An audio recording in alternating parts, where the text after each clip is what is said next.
country. You have broad authority, by the way, as Secretary, to issue humanitarian parole, to do deferred action. Will you commit to at least looking at Mr. Park's case to see if you can help him find a pathway back to this country that he sacrificed so much for? I will absolutely look at his case, but I want you to remember that Madam Secretary, the man behind you, please stand up, sir. His name is Jim Brown from Troy, Missouri. He is a Navy combat veteran who served our country in the Gulf War. He's married to a woman named Donna, who came to our country legally from Ireland when she was 11 years old. She has lived here for 48 years. Because of you, Jim's wife, Donna, has been in prison for the last 4 months. She did not come here illegally, and she has never committed any crime other than writing 2 bad checks totaling $80 10 years ago. She is currently in prison and facing deportation. Ms. Noem, will you thank Mr. Brown for his service to our country?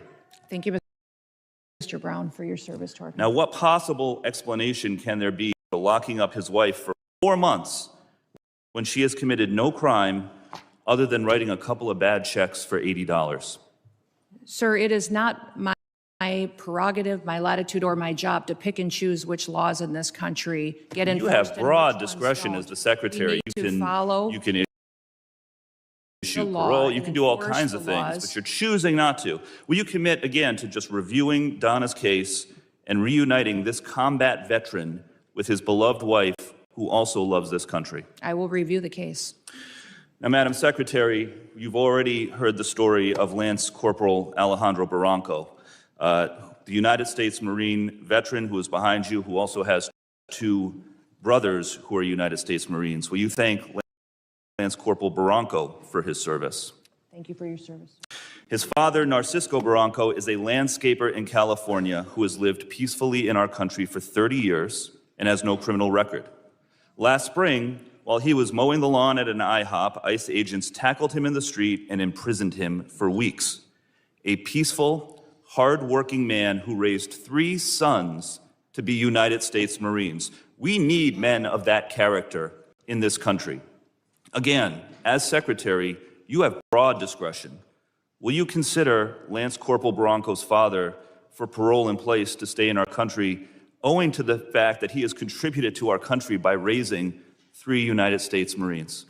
This is an opportunity to remind everybody that every person that's in this country illegally has an opportunity to voluntarily go home and come back the right way. He raised 3 United States Marines. We will facilitate that. He has been living here peacefully, doing his job for 30 years. You have discretion. You are choosing not to use it. Madam Secretary, you promised America that you would go after the worst of the worst. But these people are not the worst of the worst. A Purple Heart recipient, a military spouse, the father of 3 Marines. And it's not just veterans and military families. You are locking up and deporting children with cancer, mothers with babies in the NICU, United States citizens. There are many problems with your leadership, but the biggest problem is this. You don't seem to know how to tell the difference between the good guys and the bad guys. Go after the bad guys. Go after the terrorists. Do not go after veterans, Marines, children, Gentleman's United time's States expired. citizens. I yield back. Time's expired. I now recognize the gentlelady from Georgia, Ms. Green, for 5 minutes of questions. Thank you.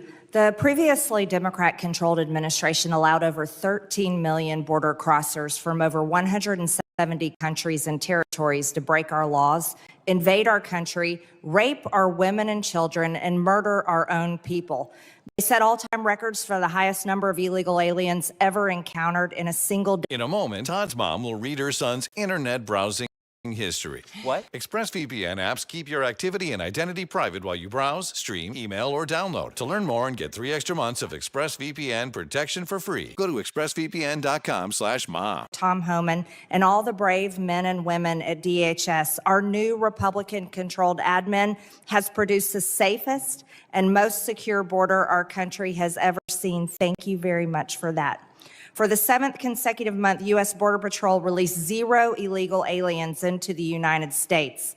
Daily average apprehensions at the southern border are 95% lower than the daily average under the last administration. 10 months under Trump has seen less apprehensions than 1 month under Biden.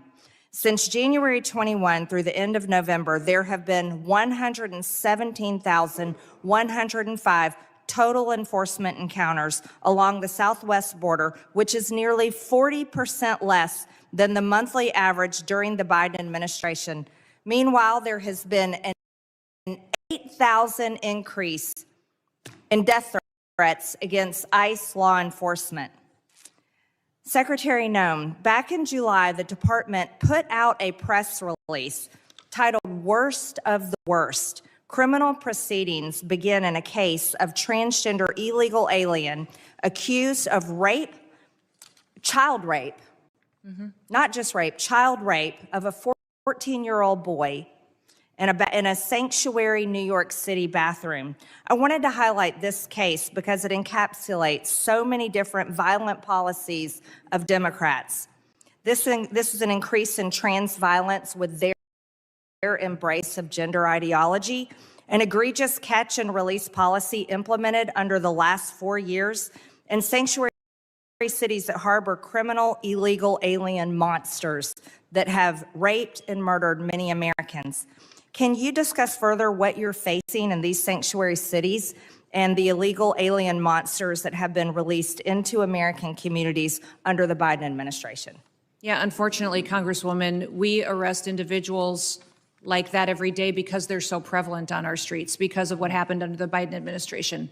Every day we're able to go out and encounter and bring to justice individuals who are raping our children, murdering our mothers, our grandmothers, our families are devastated by them. And I'm shocked at the Democrats' constant defense of these individual criminals over the American citizen that is out there just trying to live their lives, put food on the table, and live the American dream. And what we do at the Department of Homeland Security by making sure that we're out enforcing the law every day is making sure that those families get a chance to do that. So I'm so grateful for them. The 8,000% increase in death threats is real. These ICE agents and CBP officers that are out on our streets doing God's work live in these communities. They live there. These are their families and their neighbors that they're protecting, and they get up every day and do that job because they believe in their mission. They take an oath, and they are honorable men and women who are serving with greatness during a challenging time when activists and radicals attack them and put their lives in danger. I think it's shameful to see the defense of individuals who break our laws. We are a nation of laws. If we are not a nation of laws, we're no nation at all. And that is what we are doing every day, is following those. If you guys don't like the law, go change it. That's your job. You don't complain. I was raised by a dad who said we don't complain about things. We fix them. Well, go fix them. If you don't like the law, quit bellyaching, quit hitting and attacking our ICE officers, quit going out and protesting and screaming vile things at them, quit calling them names. We wouldn't let our children do that. Go do something that actually matters by having an honest debate and changing the law. That's your jobs. You all should be fired, in my viewpoint. I agree. Thank you so much for that, Secretary Noem. Back in 2021, I was one of only 16 members who voted against the Allies Act of 2021, which increased the number of special immigrant visas for Afghan nationals and loosened vetting requirements for eligibility. This brought in over 76,000 Afghans. Director Kent, what actions are being taken to identify and remove any of the 100,000 Afghan nationals admitted under the Biden admin who may have ties to terrorism, like the one who shot 2 National Guard members, tragically killing Sarah Beckstrom here in Washington, D.C.? I'm sorry, gentlelady's time has expired, but Can he just answer no, we're quickly? keeping everything quick to the 5 minutes. I'm sorry, but gentlemen from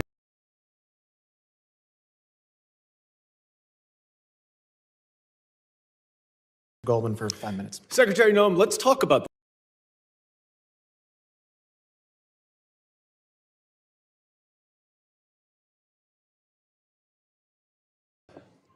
Do you agree that asylum is a lawful pathway to immigrate to this country? Yes or no? There's an asylum program, yes, in place. All right. So It wasn't immigrants used under then the with Biden ongoing asylum applications are legally in this country, correct? Excuse me, I'm sorry. Your question was? Immigrants with ongoing asylum applications are legally in this country. There are individuals in this country that have applications that And they are legally here because it's a lawful pathway, right? it's a lawful pathway. Okay, so And I if will- your department then deports anyone with an ongoing asylum application, you are violating the law, correct? Joe Biden left us with. I'm not asking about Joe Biden. I'm asking you a specific question. If your department deports anyone with an ongoing asylum application, you are violating the law. Is that correct? It was greatly violated when they allowed. I'm asking you. People to come I'm in and asking you. granted asylum applications. Why are you filibustering? Why can't you answer the question? It's a simple question. Your president. If your department and your secretary deports did not anyone follow the law, with an ongoing those asylum applications application, you are violating the law. Isn't that correct? The asylum program was Okay. broken under the Mr. last. Chairman, I will reclaim my time. She's not answering the question.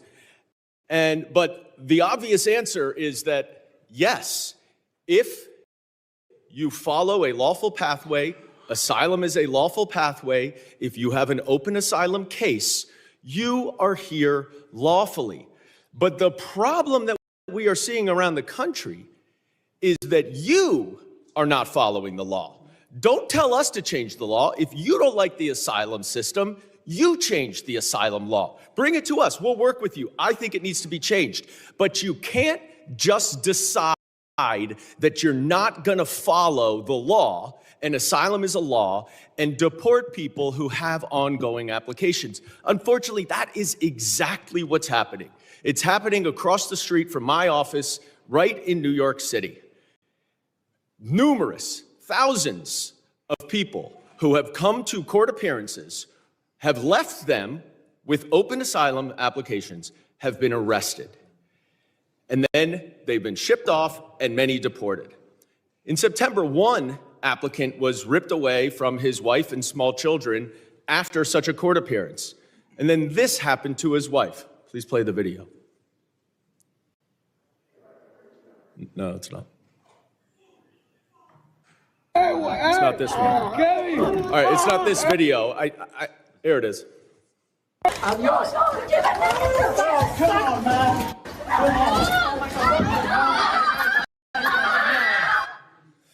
Now, after this incident, your department issued a statement that said the officer's conduct in this video is unacceptable and beneath the men and women of ICE. Our ICE law enforcement are held to the highest professional standards, and this officer is being relieved of current duties as we conduct a full investigation. 3 days later, you reinstated that officer and you put him back on duty.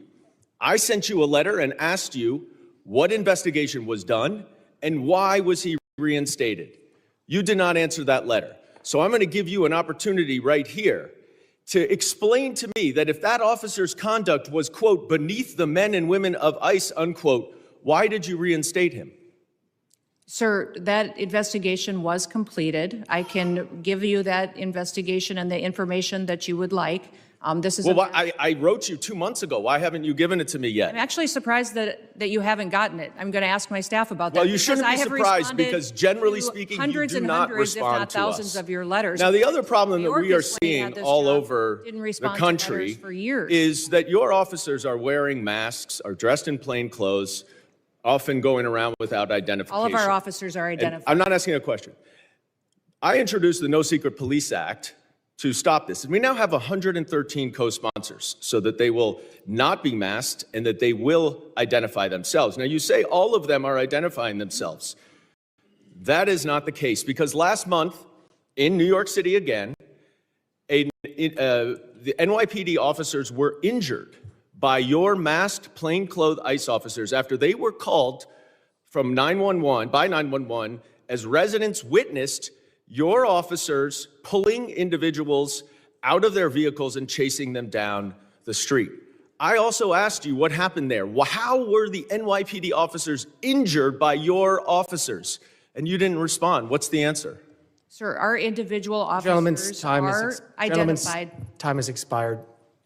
I yield back. I recognize gentleman from Texas, Mr. Gonzalez, 5 minutes. Thank you, Chairman. Thank you, Secretary Noem. Thank you, Director Kent and Director Glasson, for your patriotism, your service to our country. Thank you to the families for allowing everyone to serve. We're grateful for that. Democrats like to show clip after clip. I represent a district that's half of the southern border. Our lives were turned upside down under Joe Biden, and now we have our lives back due to President Trump and due to the policies that y'all are executing. So thank you. I have one question, but I'm going to try to, if there's time, I think it'd be important for the American people to get an update on the role Coast Guard played in the Venezuela oil tanker seizure. But first, I'd like to once again, thank you for being here.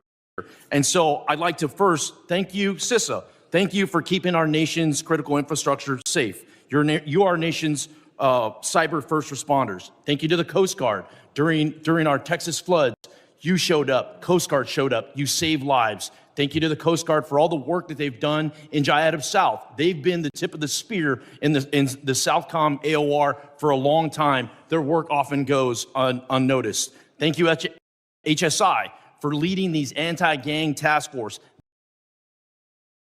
They work. They're going out there. You're apprehending murderers. You're apprehending sexual offenders. You're doing it in a local, state, federal way. They're working. Thank you for that. Thank you, ICE. Thank you for keeping us safe by deporting all these people. I really appreciate the innovative idea of DHS owning its own airplanes. It's ridiculous that we had to contract out in order to have these repatriation flights. That is a game changer. Thank you for that. URO for adding bed space. This is exactly how we continue to deport the millions of convicted criminal aliens that are in this country. Thank you, NCTC, for keeping us safe. You're exactly right. We thank you for vetting, for going out and finally doing the role of vetting these people. You and I served overseas. Many of us did, and we know oftentimes it was more dangerous at the chow hall than outside the wire, right? So thank you for that vetting. Thank you, Border Patrol, for ending catch and release. Thank you, TSA, for keeping us safe during all our travel, and then also looking into any future vulnerabilities. Thank you, Secret Service. Thank you for not only keeping our leaders safe, but a lot of people don't realize Secret Service is key to school safety. I think that's just so important that brings us all together. I wanted to say I want to use the bulk of my time to just thank you, because we don't do that enough here. It's always finger pointing. It's always somebody else's fault. Please go back to your agencies and thank the men and women that are serving every day and helping to keep this country safe. With that, I'd like to give you a little time to talk about the Venezuelan situation and what the Coast Guard is doing.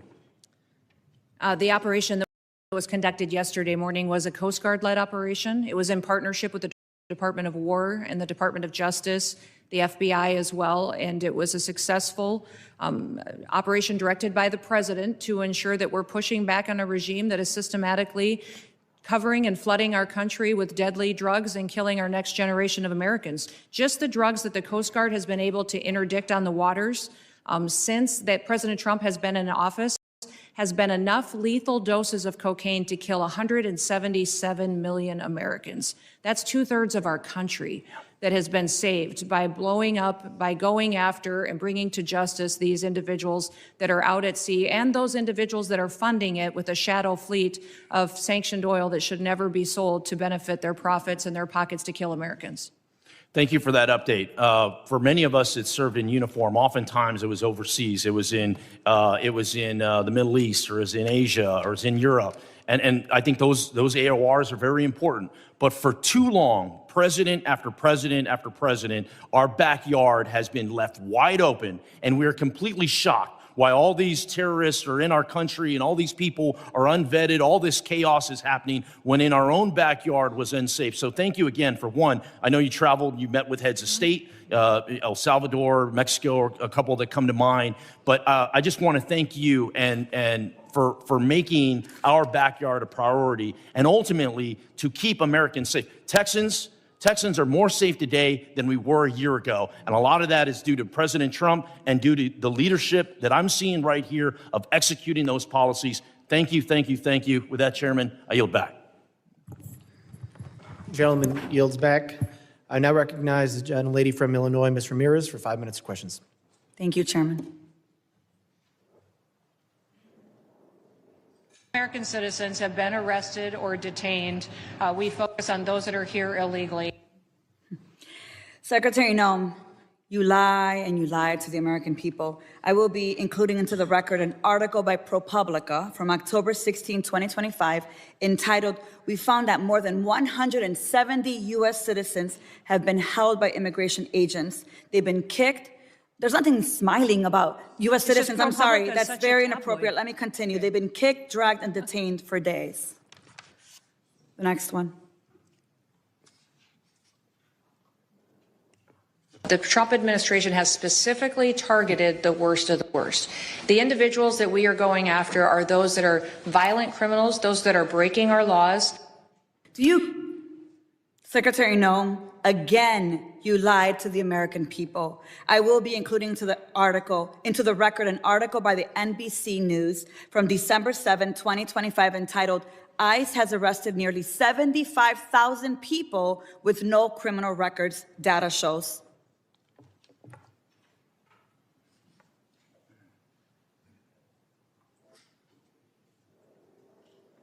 A co-equal branch of government, and it is your obligation as a member of the executive branch to honor decisions made by the highest court of the land. Yes or no, Secretary? We are Yes. abiding by all federal judges' orders, absolutely. The Justice Department said that when the administration was ordered back in March to stop sending detained migrants to a mega prison in El Salvador, you personally made the final call to continue the flights anyway. Is that correct? And the decisions that are made on deportations, where flights go and when they go, are my decision at the Department of Homeland Security. And we'll continue to do the right thing, continue to work and protect Americans, no matter what radical judge comes out and tries to stop us. We'll do. You lied on the record, and you lied to members of this committee. You violated court orders by not turning around deportation flights bound for El Salvador, where we know that hundreds of people under your leadership have reported that they were raped, they were beaten, and they nearly died. And your agents used chemical weapons in Chicago despite court orders from District Court Judge Ellis forbidding their use. Secretary Noem, you, Gregory Bovino, and your ICBP and DHS deputized agents have waged an unaccountable, unlawful, unconstitutional war against communities across the nation. Our residents have been surveilled, they've been threatened, they've been tear gassed, they've been hit with pepper balls, they've been shot, they've been subjected to warrantless arrest and precision immobilization maneuvers, they've been kidnapped and disappeared under your leadership. So we have a lot to talk about. But you and your department continue to reject congressional oversight. And you know how I know this? I know this because I've requested a meeting with ICE Field Office Director Russell Hutt. I requested a meeting with Field Office Director Samuel Olson. And when you came to Chicago on October 3rd, I publicly and formally requested a meeting with you. So I'm going to be including a letter I sent on October 3rd requesting a meeting with Secretary Noem. So, Secretary Noem, I want to ask you again. Will you commit to meet with me, yes or no? Yes, absolutely. Thank you. Thank you. So we have a lot to talk about, and actually my scheduler has a couple dates that I'll get to you after this meeting. I appreciate that. So look, I want to be very clear. You have misused resources appropriated by Congress. You've engaged in unethical behavior.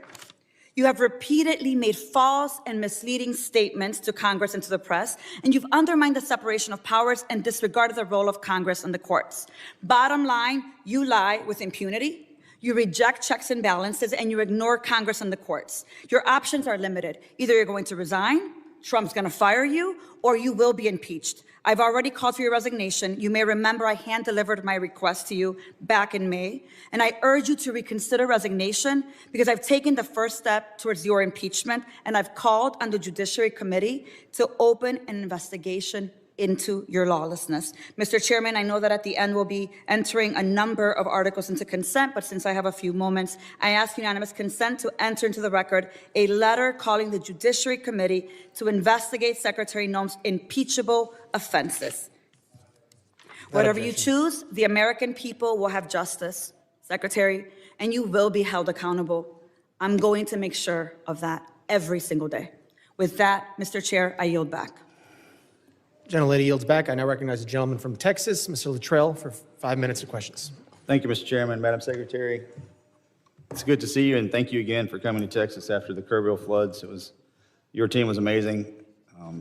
Their interaction with the leadership in our state, up and down the chain of command, was outstanding.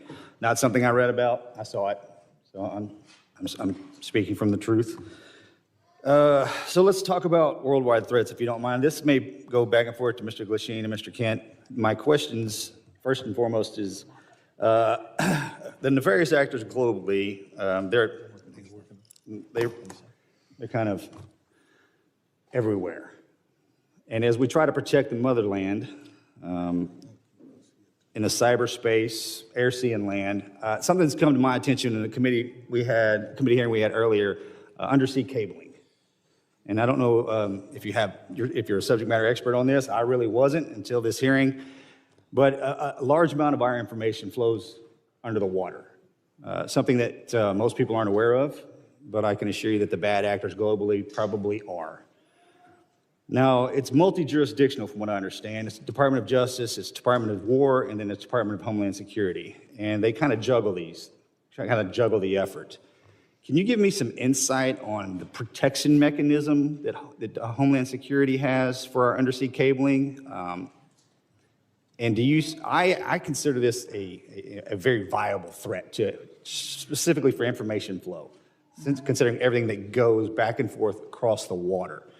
Can you give me a kind of a high-level briefing, considering the atmosphere of what we're looking at?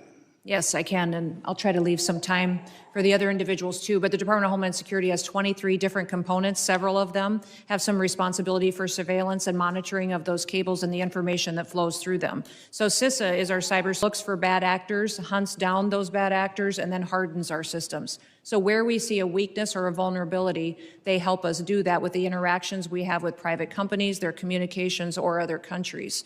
But then we also have our Coast Guard out on the waters each and every day, which help us with surveillance activities to see if there's nefarious actors that would be out there jeopardizing those systems. We have INA, which is our intelligence and analysis. They are the ones that are helping us with our covert operations. They're the ones who are coordinating with our intelligence agencies on what we see as hacking attempts or enemies that would try to endanger those cables or cut them, damage them so that they couldn't be utilized to keep our critical infrastructure going. FEMA is the agency that's responsible for, on our worst day, if we needed something or someone to run the government, if there was an attack in this country, FEMA is the agency that would do that and maintains the resources to making sure that we have an operating government in an emergency disaster situation. I know there's redundancy on the cabling system, and there's from what I understand, there's over 1 million miles of cable underwater. I want to make sure that we have enough protection in place so the ripple effect is not catastrophic to the country. Mr. Kent, you got something to add to that? I was going to shift over to Mr. Glasheen. In terms of undersea cabling, no, I do not. Okay. Mr. Glasheen, I have a question for you. So as far as trafficking, human trafficking, drug trafficking, this always hurts me to say this, but Houston, Texas is in my district, and it is the worst city in the country for sex trafficking in the country. I just cannot believe that. What is the FBI doing amongst other agencies? You just happen to be sitting here in front of me. And Madam Secretary, you can probably jump in on this too. Enough's enough. I understand the complexities of the World Wide Web and how these bastards are doing this, and we can't seem to grab a hold of them. What's the answer? Our HSI investigators specialize in child trafficking and human trafficking. They get up every single day and hunt down those individuals that victimize our children and partner with nonprofits and other agencies with the FBI to do that. Yes, it's shocking to me that Houston is one of the hotbeds as well. We need to take a better look at this because we're losing. I mean, we're losing so bad, I don't even know how to define it. And this has been happening. I said this exact same thing to Mr. Mayorkas, and if I was here before that, I'd say the same thing again. It's just, we have not figured it out. Mr. Glasheen, you got anything for that? Yeah, I would tell you, it's been a priority with this director. And, So far this year, compared to last year, we have 300 plus human traffickers arrested, up 15%. I'm sorry, sir. Mr. Chairman, I yield back. I appreciate that, and I'll catch you after class. if one of the following witnesses wants to give him some time to answer that very important question, they can do that. Gentleman yields back. I now recognize the gentleman from New York, Mr. Kennedy, for 5 minutes. Thank you, Mr. Chairman. Secretary Noem, with about a year as DHS Secretary under your belt, there's no shortage of criticisms for me to choose from today. You've deported American citizens, bringing a level of inhumanity to this nation's immigration laws that I haven't seen in my lifetime. You've terrorized communities, including my own in Buffalo, New York, vowing to go after the worst of the worst, but instead detaining women, children, and hardworking individuals in pursuit of the American dream. You've botched a response to one of the most devastating floods we've seen, an extreme weather event along the Guadalupe River that took more than 130 innocent lives, including more than 35 children. Central Texas waited days for your agency to respond because of the reckless policies you've implemented. Your FEMA lead was missing in action, completely unreachable, as were FEMA's call lines, with 84% of calls unanswered on July 7th, 3 days after the floods. FEMA personnel, despite your slashing of their ranks, who were ready and willing to help, waited days to spring into action because of your policies. Disasters do not wait for bureaucracy. Your abysmal performance goes beyond your woeful disaster response. You've also taken a sledgehammer to FEMA's recovery, preparedness, and mitigation missions. You canceled more than $4 billion in building resilient infrastructure in communities funds, a program that helps communities reduce their risk of natural disasters. You withheld millions in FEMA funds for emergency alerting infrastructure found to be in violation of the Impound Control Act.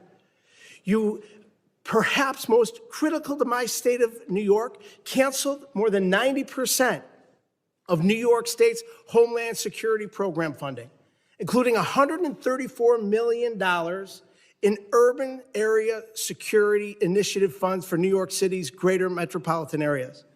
You have mismanaged these grants to the point where cities and states, including New York, are suing you to recover counterterrorism funding that's lawfully theirs and that Congress intended for them to receive. It's a tragedy that we're here today discussing these cuts to counterterrorism and security grant funds for a city that was the main site of the September 11th attacks, the entire reason your department was established in the first place. As the ranking member of the Subcommittee on Emergency Management, it's my responsibility to show the American public how you've systemically upended FEMA and emergency preparedness as we know it. So I have a couple of questions. Simple yes or no answer will suffice. Would you agree with the national security officials' assessment that the United States has been operating in a heightened threat environment for several years now? Yes. Yes or no? Would you say New York City is susceptible to these kinds of security threats? Yes, and that's why they should spend So with New York City being the number one terrorist target in the nation, the federal government gave them with New York City being the number one, I reclaim my time, with New York City being the number one security threat in this nation, it's unconscionable that you would cut $134 million in urban area security initiative funding for the city of New York. What compelled you to knowingly make our cities less safe with these funding cuts? What compels you, your mayor, and your governor to release thousands of criminals on the streets rather than to turn them over to ICE? You'd rather release a murderer out onto your street, you cut $134 million and honor our detainers. in funds to support the security of New York City and the state of New York, the number one threat in this nation. In your own words, your cuts are blatantly political, callous, and outright dangerous. It's clear you have no interest in countering real threats in the homeland. While high-risk cities and disaster zones wait for help, you've devoted the past 11 months of violent raids, anti-police policies, and nonstop photo ops. You've brought shame to a department that was created after 9/11 in a time of unity to protect our people.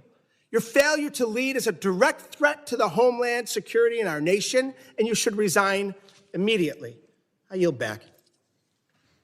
Gentleman yields back. I now recognize the gentleman from Alabama, Mr. Strong, for 5 minutes of questions. Thank you, Mr. Chairman, ranking member, and members of this committee.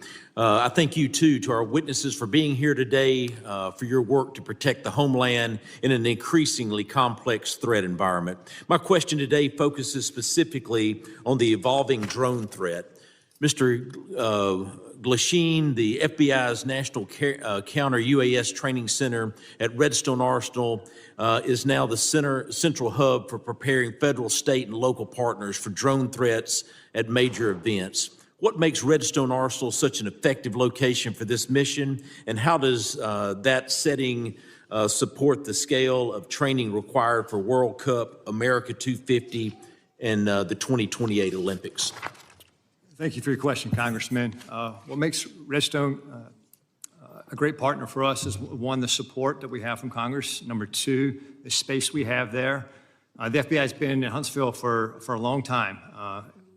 Huntsville also houses our Special Agent Bomb Technician Program, where we train bomb technicians, EOD professionals across the United States, and we model in the Counter UAS School off of that. So that proof of concept has been in place, and we're mirroring that process to train the counter-UAS operators. Thank you. I was there for the inaugural graduation. I'm telling you, it was most impressive. I can assure you there's no other location in the country that offers the same mix of controlled airspace, testing ranges, partnered agencies, and mission infrastructure that the FBI has at Redstone Arsenal. Counter-UAS has the ability in Huntsville to jam, block, drop, intercept, and do forensics.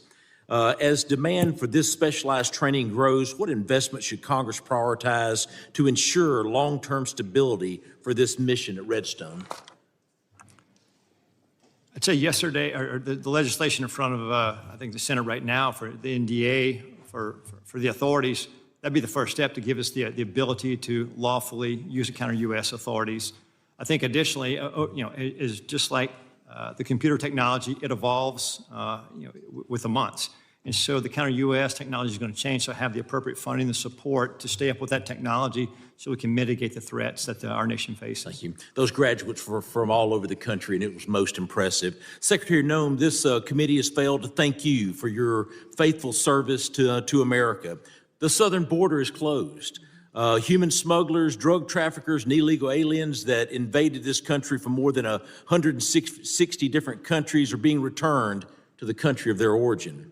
Fentanyl poisonings are down more than 35%. Secretary Noem, thank you for your efforts to keep these drugs out of our country in an effort to save a generation of Americans. It's not a Republican issue. It's not a Democratic issue. It's an American issue. And I thank you. Secretary Noem, many of the most advanced counter unmanned aerial systems technologies are being tested and evaluated in North Alabama. How is DHS ensuring that those capabilities transition quickly into field use, particularly ahead of these major events? And what more can Congress do to accelerate the pipeline? No, we appreciate the authorities that are necessary for us to operate, and standing up a drone program and counter drone program is one of the top 3 priorities of the department this next year to meet the threats that we face every day. Every day, our Secret Service, our Coast Guard, our Border Patrol are seeing drones used against them. Criminals using them to surveil them, to find out law enforcement operations, and to leak them, and to put their lives in danger. So making sure that we have the ability to operate and to see far into the future and over our operations is important, but we also need the opportunity to take them down when necessary. We've seen the cartels using weaponized drones against each other. We know it's only a matter of time before we see that here on the homeland. My job is to make sure that we're prepared and that we're equipped, and to advocate to you for the authorities that we need to make that happen. Thank you. With the new counter-UAS authorities expected to be enacted as part of the National Defense Authorization Act, the next challenge is execution. What concrete steps is DHS planning to take in the coming months to ensure that these new authorities are fully operational before the FIFA World Cup, the Olympics, and America 250? And I even want to take it even further. You start looking at college football, we've got to take it even further rather than they're all large gathering events. I actually had the Secretary of Security of the Southeastern Conference before Mr. Kennedy and my committee, and it was unbelievable. On any given weekend, 8 to 10 football stadiums with greater than 90,000 people there. We must defend the home front. And I'm sorry that my time has expired, but I thank you for being before this committee today. Gentleman yields. I now recognize the gentlelady from New Jersey, Ms. McIver, for 5 minutes of questions. Thank you, Mr. Chairman and Ranking Member, for holding this hearing today. The greatest threat to the homeland right now is a Department of Homeland Security that the American people no longer trust, a department actively undermined by its own secretary. This is on you, Secretary Noem.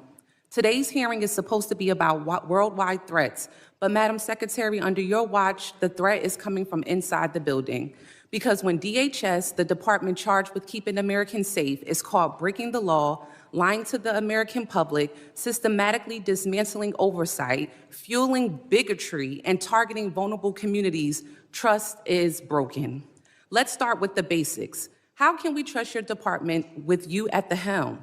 The American people deserve an answer, even if you've spent the past year dodging accountability like it's your full-time job. We need to talk about oversight. Oversight is not optional. It is not a courtesy because you feel like it. It is not something you entertain only when it's politically convenient to you. Yet, time and time again, Secretary Noem, you have treated congressional oversight as an inconvenience at best, and at worst, something to be invaded, ignored, or denied altogether. Republicans on this committee may be willing to hand over their constitutional duty in order to kiss this administration's butt cheeks, but I am not. I will never. My district is not, and the American people sure aren't. While Republicans turned this hearing into a praise fest for your failed tenure, communities across America, including mine in New Jersey, are made less safe because DHS under your leadership has become unproductive and malicious.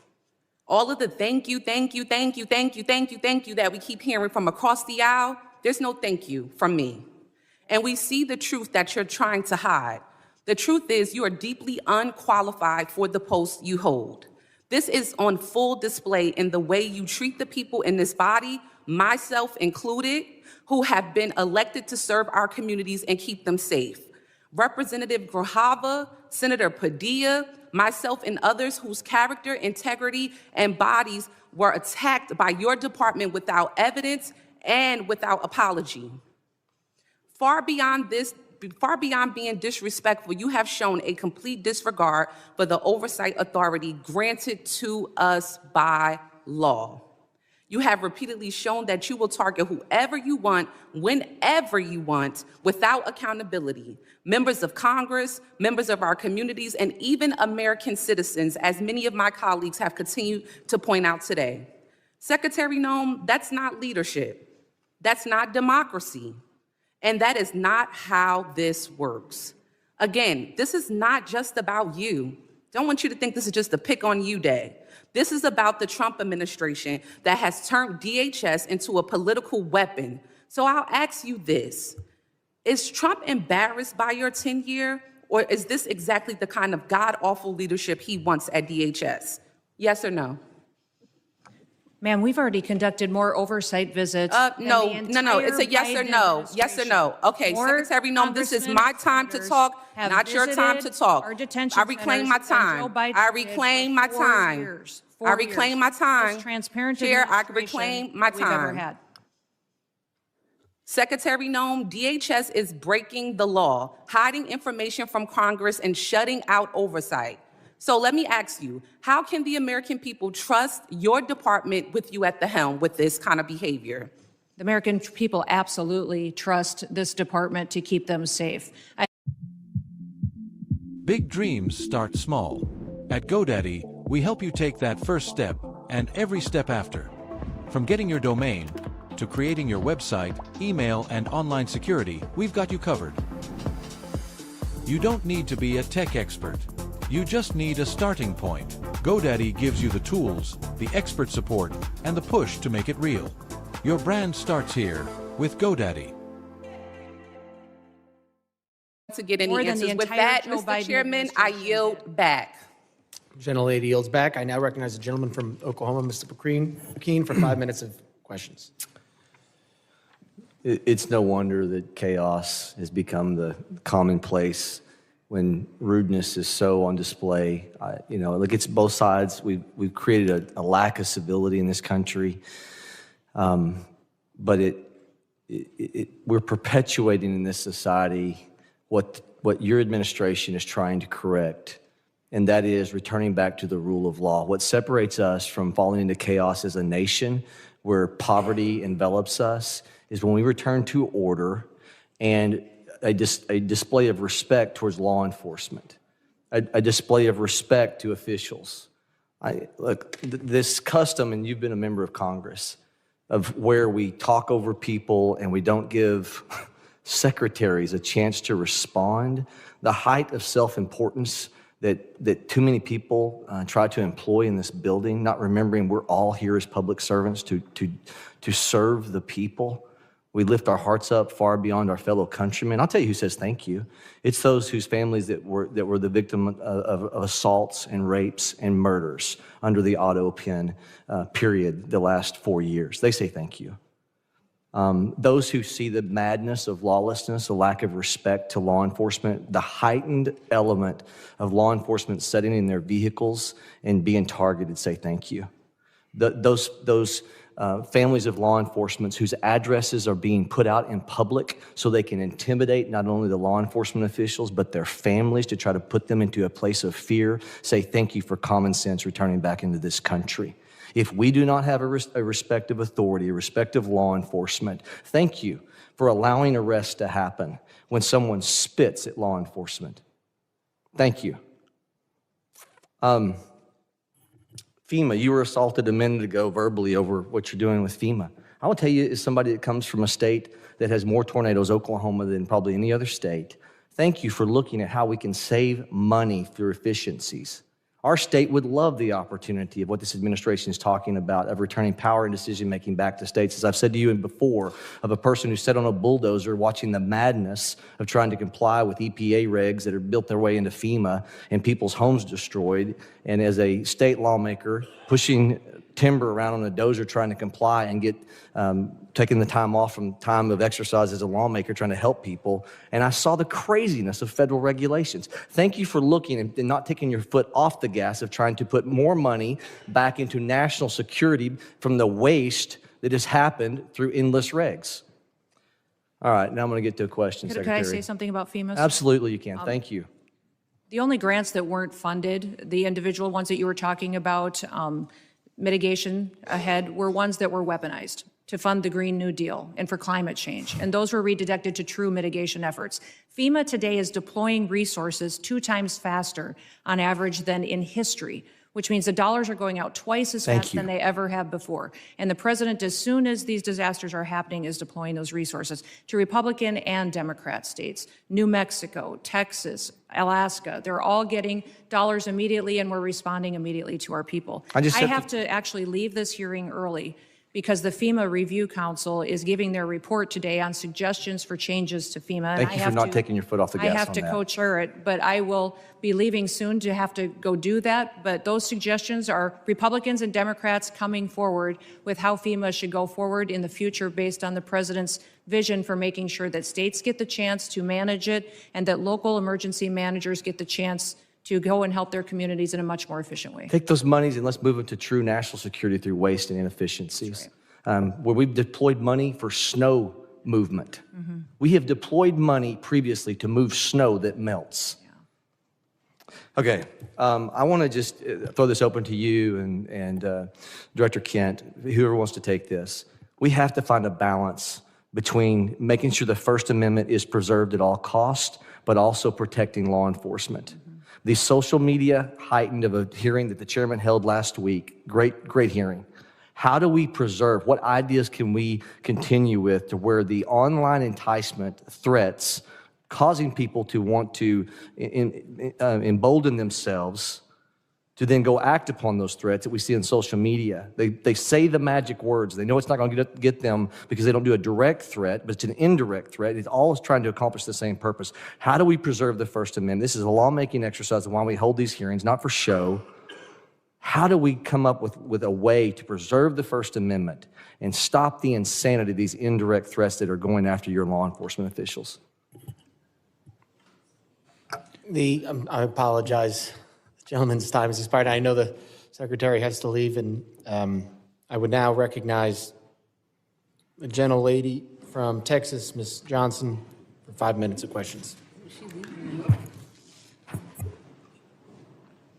I'm just going to take the position that she was scared of my questions. Mr. Chairman, if we could stop the clock and Oh, yes, wait no, till after all absolutely. this. The clerk will suspend. If we could reset the time, Yes. that would be helpful. We'll reset the clock.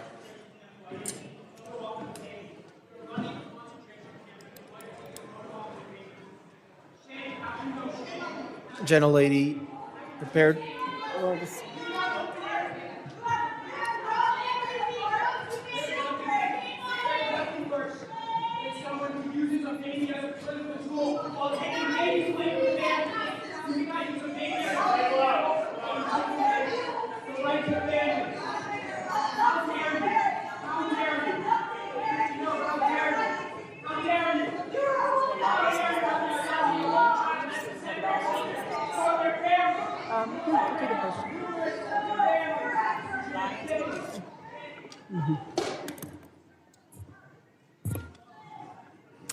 Okay. Thank you. Gentlelady is recognized. Yeah, thank you, Mr. Chairman. To a lot of what Secretary Noem has just testified to. And gentlemen, I have some comments that I hope you'll take back to the Secretary and to the Department. If there's anything that is clear about what is going on in this country, is that the rhetoric and fear that is happening is at an all-time escalated high, and we're all describing different aspects of it. Fear of law enforcement, fear of citizens, fear of people who are legally in this country, because it's the rhetoric that is happening from the very top that is being decimated down level, and that is really, really dangerous. And one of the things that the Secretary said was she is restoring the rule of law. That is absolutely not true, because the rule of law is founded on two fundamental principles: that if you are going to be subject to a criminal arrest in this country, that there is probable cause to do so. You can't just snatch somebody walking into a coffee shop because of the color of their skin. There's no probable cause for that. And also that you will get due process. And that is not happening. And so you're seeing is an overwhelming frustration of the American people in this country, that the lack of respect and regard for the rule of law by this administration, and in particular by this secretary, is at a level that we have never seen and violates all of the constitutional norms and all of the principles of legal fairness in this country. And you're seeing that manifest itself in threats to law enforcement and bubbling over, because people are frustrated. And they are channeling that frustration because the administration is not listening and is only doubling down on the rhetoric. This notion that I think my colleagues highlighted, that we're only going to pursue serious threats. It's just not true. I visited an ICE facility outside of Dallas, and over 70% of them were classified as the lowest threat level, as never having a criminal record at all. But yet they were there because of the color of their skin. There was not a probable cause. They're not a threat to this country. They have no criminal history at all. I fully support, as does everyone on this committee, Homeland Security focusing on threats to our national security. We want cybersecurity. We want terroristic threats from abroad to be stopped. Absolutely. None of us want a recreation of 9/11, but we also do not want, under any level, the trampling of our constitutional rights and the legal system of due process. I have a poster here to highlight 3 American citizens that were arrested by ICE who had done nothing wrong, They presented themselves as American citizens, but yet were still trampled, assault. One had broken ribs, a brain injury, an older gentleman by being knocked down to the ground after he said, I'm an American citizen. But yet they did not stop. And that is a huge problem. When somebody says, I'm an American citizen to ICE, and ICE does not stop and continues to assault them and physically berate them and then hold them for days and days on end without a due process hearing, that is a problem. And it is not stopping.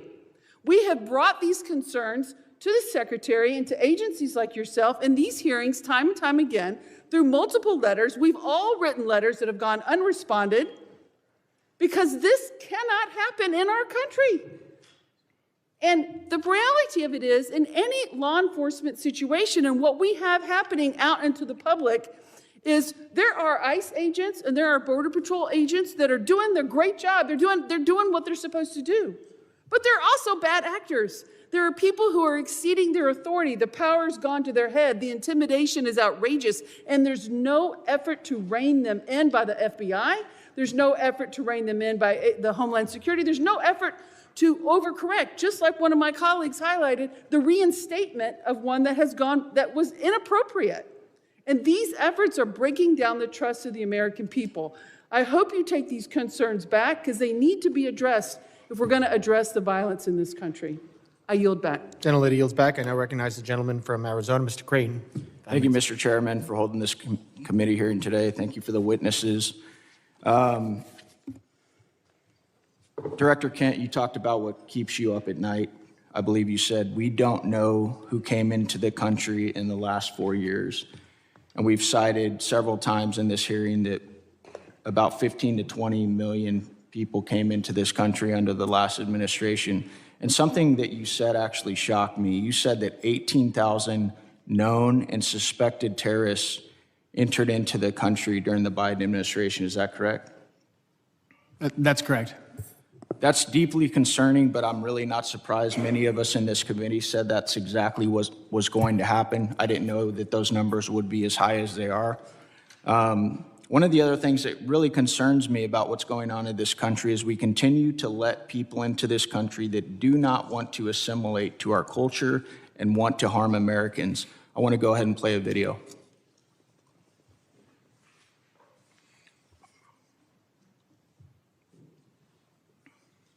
Law should be above the U.S. Constitution. Yes. Yes. Should Sharia law be over the U.S. Constitution? Yes. U.S. Constitution, which is made by people, and the Sharia law is made by Allah. So that is all the way above. That has to be definitely in the land, not for the America, for the whole world would be above. So that should be above the U.S. Constitution. Yes. Do you feel more comfortable living under American law, or do you feel more comfortable living under Sharia law? Sharia law. I'm a Muslim. I prefer Sharia law. Sharia law, yes. You prefer Sharia law over American law? Of course, yeah. They always can come with the same accusations. This speaker supports death penalty for homosexuals. This speaker supports death penalty for this crime or that he is homophobic. These are general views that every Muslim actually has. Every Muslim believes in these things. If the law of the land is Islamic, we will respect the law of the land. What if it's not Islamic? If it's not Islamic, then the law of the land and those who make it can go to hell, quite honestly, because Allah says in the Quran, in chapter 33, verse 1, He said, O Prophet, fear Allah and do not obey the disbelievers and the hypocrites. You know why they're worried about the border? Watch this clip here that Vinny just sent with Al-Qaeda. I call upon every Muslim in the infidel, criminal, and arrogant United States. Does not matter if they're Arab, American, or other descent. I'm saying to all of them, revenge, revenge. Do not consult.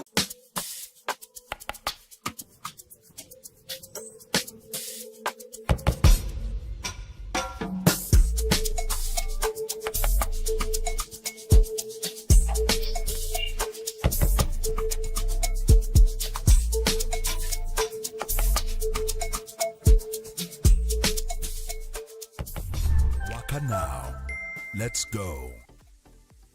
Administration who went through minimal to no vetting whatsoever, who probably share values like the folks that you saw on the screen. Director Kent, are you aware that when we invite people into this country and they become citizens, they swear an oath to defend and support the Constitution and the laws of the United States of America and against all enemies, foreign and domestic? Yes. What do you believe the long-term consequences will be if the United States continues admitting individuals who either openly reject assimilation into American civic culture or who falsely swear an oath to uphold the Constitution despite having no intention of honoring it? We simply won't have a country anymore as we know it. I think we can look to Europe and to the UK to see exactly where this leads. I agree 100%. Director Kent, are you aware of some of the differences between U.S. Constitution and common law interpretations of the Sharia law? I am broadly, yeah. What are the differences in your opinion, and I know you're not a doctorate on this subject, but between the First Amendment, which guarantees freedom of speech and the press, including the right to criticize religions, religious texts, and public figures without government punishment? Yeah, the freedom of speech, I think, is huge because you don't have that under Sharia law, and you also don't have the assumption of innocence under Sharia law as we do. Many interpretations of Sharia, blasphemy, criticism of the Quran or the Prophet Muhammad can be a serious offense, sometimes punishable by death. And there are many others that I don't have time to get to, but I wanted to bring that up today so that Americans understand the differences and why we need to be very careful about who we let into this country. I thank you guys for the work you do. I thank you for those underneath you working so hard to keep the American citizens and people safe. Thank you, Mr. Chairman. I yield back. Gentleman yields back, and I remind if you don't get to questions that you want to ask, you can submit them for the record, so we can do that at the end. I now recognize the gentleman from Puerto Rico, Mr. Hernandez, for 5 minutes of questions. I have some matters of interest regarding immigration and FEMA, but before that, Mr. Kent, does the Bible say anything about freedom of speech? Not a biblical scholar. I don't think it does, and I am concerned about singling out Muslims and about how their religious dogma conflicts with our laws and constitutions.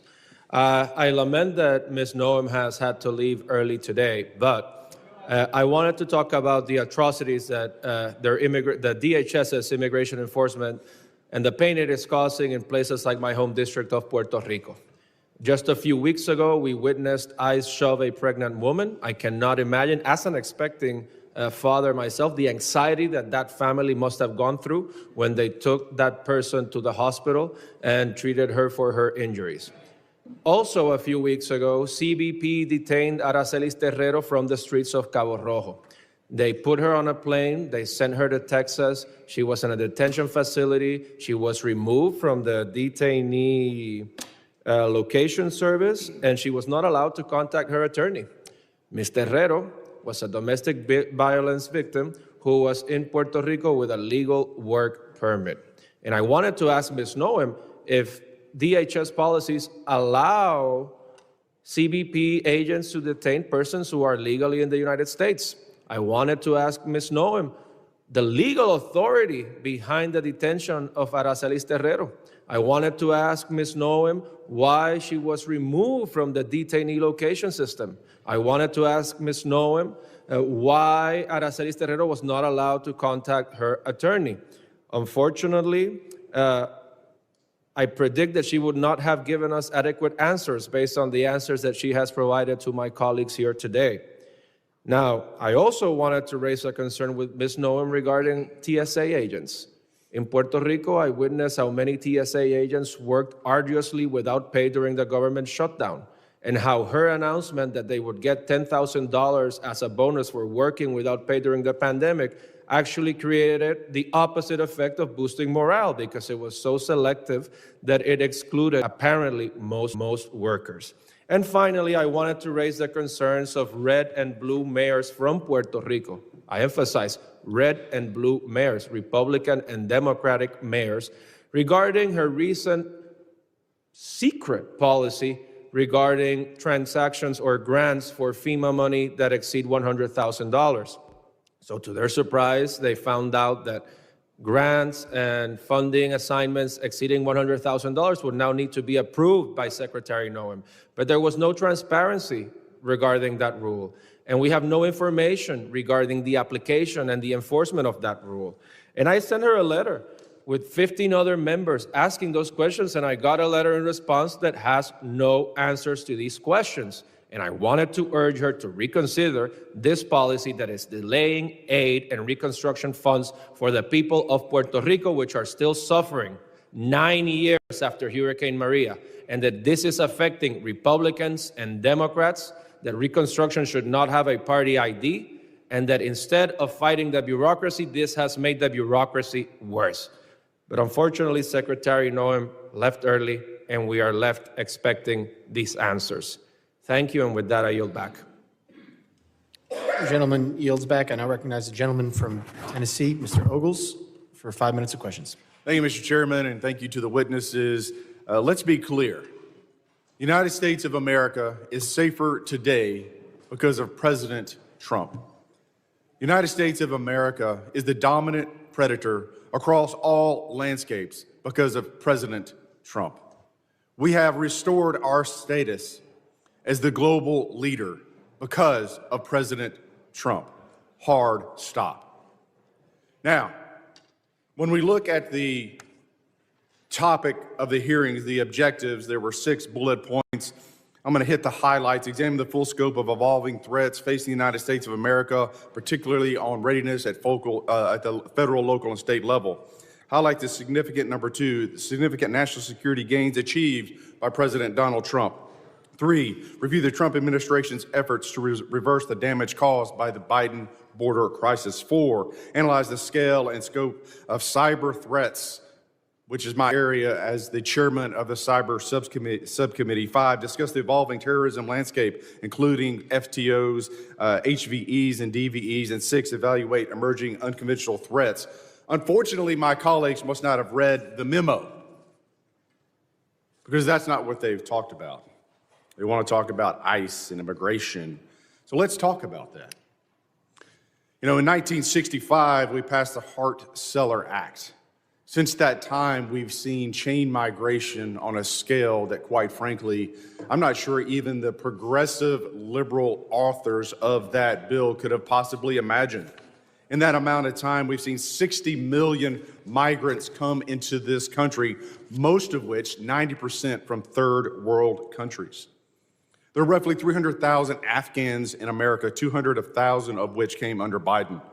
Approximately 45% of Afghans are on U.S. food stamps. Afghans under the Biden administration have an unemployment rate double that of Americans. 68% of Afghans are on Medicaid. Let's go overseas. And so if that sounds like political rhetoric, let's look at the facts. Paris, 48% of crimes committed by foreigners, most of which were Muslim. Overall crime has surged since the Islamic migrant influx. That is from the French Interior Ministry. London, 40% of sex crimes are committed by foreigners, most of which are Muslims. That's the Metropolitan Police Department. Rome, 83% of 2024 street robberies by non-EU citizens, almost all of which were Muslim. Sexual assault, 69% Muslim, Italian police reports. Minneapolis, here in the homeland. Violent crime in Cedar Riverside, a Somali hub, rose 56%. 2010 to 2018. Dearborn, Michigan, crime 105% above the national average. Hamtramck, outside of Detroit, 92% of assaults by Muslim immigrants. Drug arrests, 85% Muslim immigrants. Now let's go to Nashville, Tennessee, where a Somali man, a migrant who came in 2015, raped to death a woman on the steps of a church. I've had enough. I've said it once, and I'll say it again. Deport them all. This is our country. We get to decide who comes in, and we get to decide who has to leave. And I say, deport them all. 90% that have come into this country are from third world countries, most of which are sucking resources from American citizens, burdening our cities. They do not belong here. Mr. Kent, I'm chairman of the Cyber Subcommittee. Let's go into the scope and scale of the cyber threats posed by the CCP. I give you the floor, sir. CCP is probably one of the more aggressive actors in the cyberspace right now. NCTC is mostly focused on the terrorism realm and how terrorist actors are using the proliferation of encrypted devices and just the internet to spread propaganda. That's probably our biggest purview in terms of cyber. Mr. Glasheen. Chairman, I would say that the Chinese government, the CCP, is our greatest cyber threat. It is a full-time job, and the resources they throw at this is unbelievable. It's a major concern. You know, I want to thank the witnesses for being here, and I want to thank President Trump. You know, as I sit in the skiff and I'm reading the briefings from the CIA and the FBI on the daily attacks to our country and to our infrastructure, I appreciate the president, and I appreciate you gentlemen and your service to this country in keeping Americans safe. They have no idea what you do every single day. God bless you, and God bless America. Mr. Chairman, I yield back. Gentleman yields back. I now recognize the gentlelady from New Jersey, Ms. Poe, for 5 minutes of questions. Thank you, Mr. Chairman, and to our ranking member. Yes, indeed, we've spoken a great deal and learned many things here today, some of which are still going unanswered, many questions that all of us still have. And there are a vast number of threats that endanger our homeland, from increasingly sophisticated. Isn't lag the worst? Well, with ExpressVPN, say goodbye to higher ping and lag spikes. Gaming with ExpressVPN is a no-brainer. There's ultra-fast VPN servers to handle fast-paced games, access to servers in 105 countries, so you can always find one close to the game server you're playing on, and you're covered on whatever device, whether that's your PC, your console, or your smartphone. Level up with ExpressVPN today. Federal counterterrorism grant funding is absolutely critical in keeping our communities safe against the evolving threat environment. This is why I have been so deeply disturbed by the decision of Secretary Noem to freeze, delay, and cut billions of dollars in federal counterterrorism grant funds. In February, her department, DHS, froze billions of dollars in counterterrorism grants that had already been awarded to states and cities. This decision left state and local public safety organizations unable to access critical funding. DHS then ignored legal deadlines for releasing this year's installment of the $1.5 billion for these counterterrorism programs. And when DHS finally released this funding, she abruptly and illegally slashed funding to states with Democratic governors like New Jersey. States and localities have sued in federal court for funding owed by the federal government that was appropriated for them by Congress. In October, I sent a letter to Secretary Noem, and if she was here, I would be saying this directly to her, signed by all of my Democratic colleagues in New Jersey's delegation, demanding that she stop playing politics with federal counterterrorism funding and immediately restore New Jersey's allocation.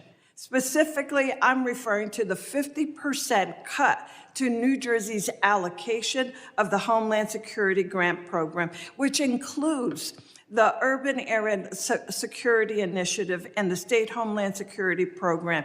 This is the single largest preparation grant program in the Federal Emergency Management Agency. New Jersey has relied on these federal grants to respond and prepared against terrorist attack. When she published the notice of funding opportunities for the Homeland Security Grant Program, she stated that her intent to allocate this funding was going to be based on statutory risk assessment and an analysis of relative risk to terrorism faced by the 100 most populous areas in the country. Under this process, New Jersey was preliminarily allocated around $19 million, but DHS final award notification, our state received just $9 million. The final award notification failed to explain why such drastic cuts were made. Instead, she simply stated that it was done, quote, per DHS directive. To this day, we have still not received, I have not received a response to my letter. And I absolutely cannot understand and am so incredibly disappointed by the fact that this administration continues to try and attempt to walk all over this body. Congress is Article 1 branch, and we demand that we receive the respect that is due and that she respond to the questions, and that is her responsibility and her job. Mr. Chairman, I yield back. Thank you. Gentlelady yields back. I now recognize the gentlelady from South Carolina, Ms. Biggs, for 5 minutes of questions. Thank you, Mr. Chairman, and thank you to the witnesses for being here today. I know you have a really difficult job. I want to take a moment just to highlight the fantastic work of the Homeland Security Advisory Council. I think when I say this, I speak on behalf of our entire South Carolina delegation when I say that I'm pleased to see South Carolina's own Governor Henry McMaster appointed to chair the HSAC. Since its inception in 2002, the Council's mission has been to offer the department real-time advice across the whole spectrum of security issues. And I think this is especially critical for a state like mine in South Carolina, where we face everything from severe weather events such as Hurricane Helene to major port security and cyber security concerns. But I'll move on, and I would like to direct this statement to Director Kent. China is and has been for quite some time the primary great power competitor to the U.S. I think some of my colleagues have already established that today. And I think we've identified the pacing challenge for our national security strategies. Chinese companies have made land acquisitions near sensitive military sites in the U.S., and Chinese researchers have engaged in espionage and intellectual property theft.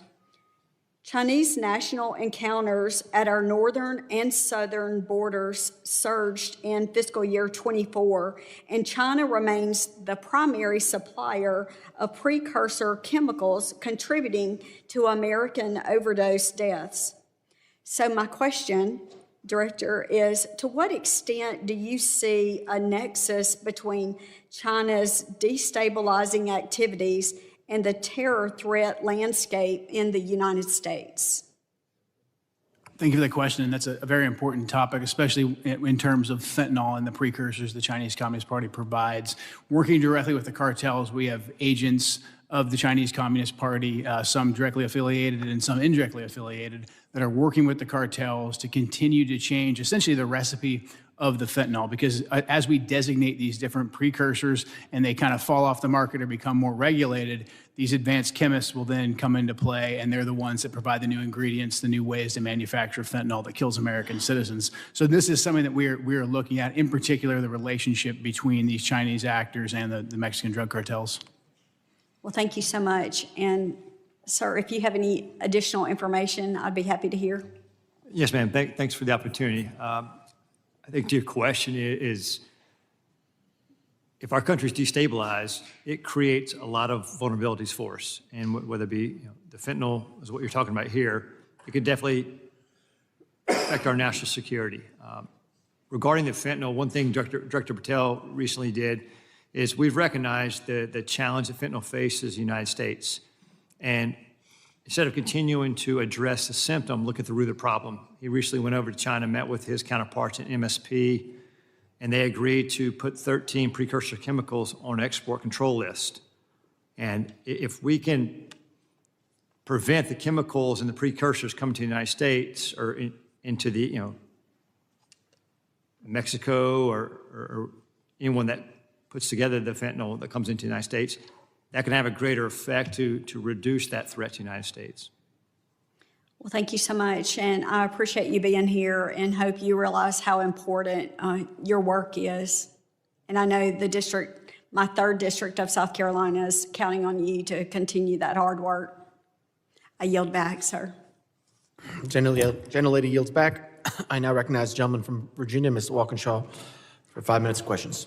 Thank you, Mr. Chairman. I regret that Secretary Noem tapped out after 2 hours, but nonetheless, I want to focus on an issue that I think is really important: the misuse of taxpayer funds and the steering of DHS funds to politically connected firms tied to the Secretary's office, while hiding that activity from the American people.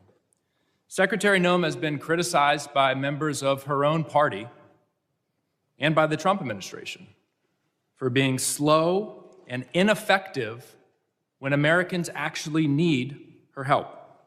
Republican Senator Tom Tillis said she was, quote, slow off the mark in getting disaster aid out the door.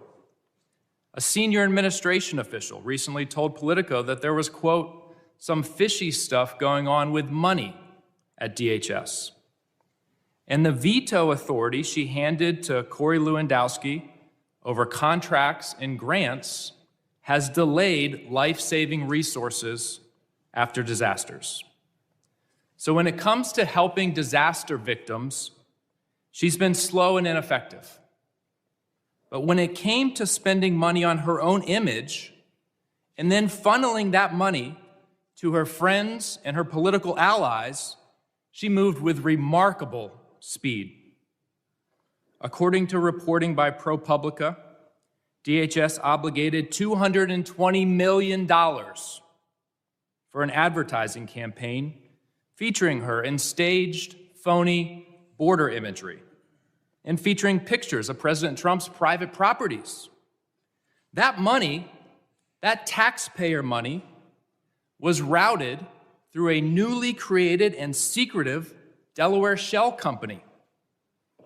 It was then secretly funneled from that shell company to a firm with direct political and personal ties to her office and her political operation. That firm is called the Strategy Group. This situation has all of the elements of political corruption. First, she invoked emergency authority to bypass competitive bidding. Second, she concealed the true destination of the money by routing it through a shell company, a red flag in any corruption investigation. Third, the firm that actually did the work, that filmed her attempting to herd cattle, has documented political and personal ties to the secretary and her senior leadership. Fourth, her directive requiring personal approval of all contracts over $100,000 concentrated power in the hands of the very people tied to the firm that secretly received the work, her and Mr. Lewandowski. At the exact time this contract was executed, DHS was diverting investigators and resources away from child exploitation, away from child trafficking, away from illegal gun smuggling, yet somehow she found nearly $250 million to promote herself, and the money flowed to her political allies. A federal contracting law expert, quoted in ProPublica, summarized it plainly. It's corrupt is the word. That's what I would have liked to ask the secretary about today. I would have asked if she personally approved the money that flowed to her political and personal allies. I would have asked if whether when she was governor of South Dakota in 2023 and the same firm got $8.5 million of taxpayer money, whether she steered the money to them. Because an official in her administration said she did. That's what I would have asked her. But she had to leave early. Mr. Glasheen, are you familiar with the Proud Boys? I'm familiar with the name, yeah, Proud Boys. Okay. Does the FBI still designate the Proud Boys as an extremist organization? They did in 2018 in President Trump's first term.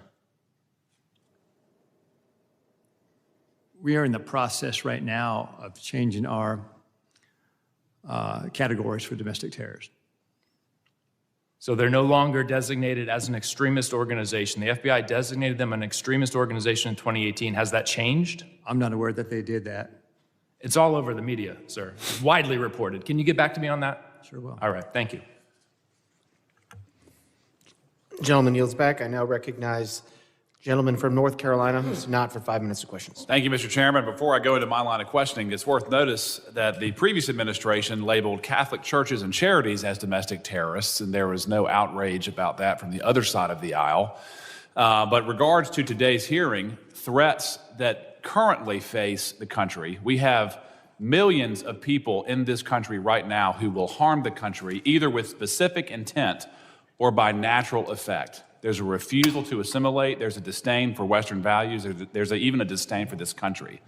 We've seen it recently in the unfortunate but staggering case that we've become aware of in Minnesota. Somalian groups who have come here to defraud the United States to the tune of billions of dollars, submitting fake invoices, at least motivated in part for personal enrichment, and then to fund terrorist groups back home, our adversaries.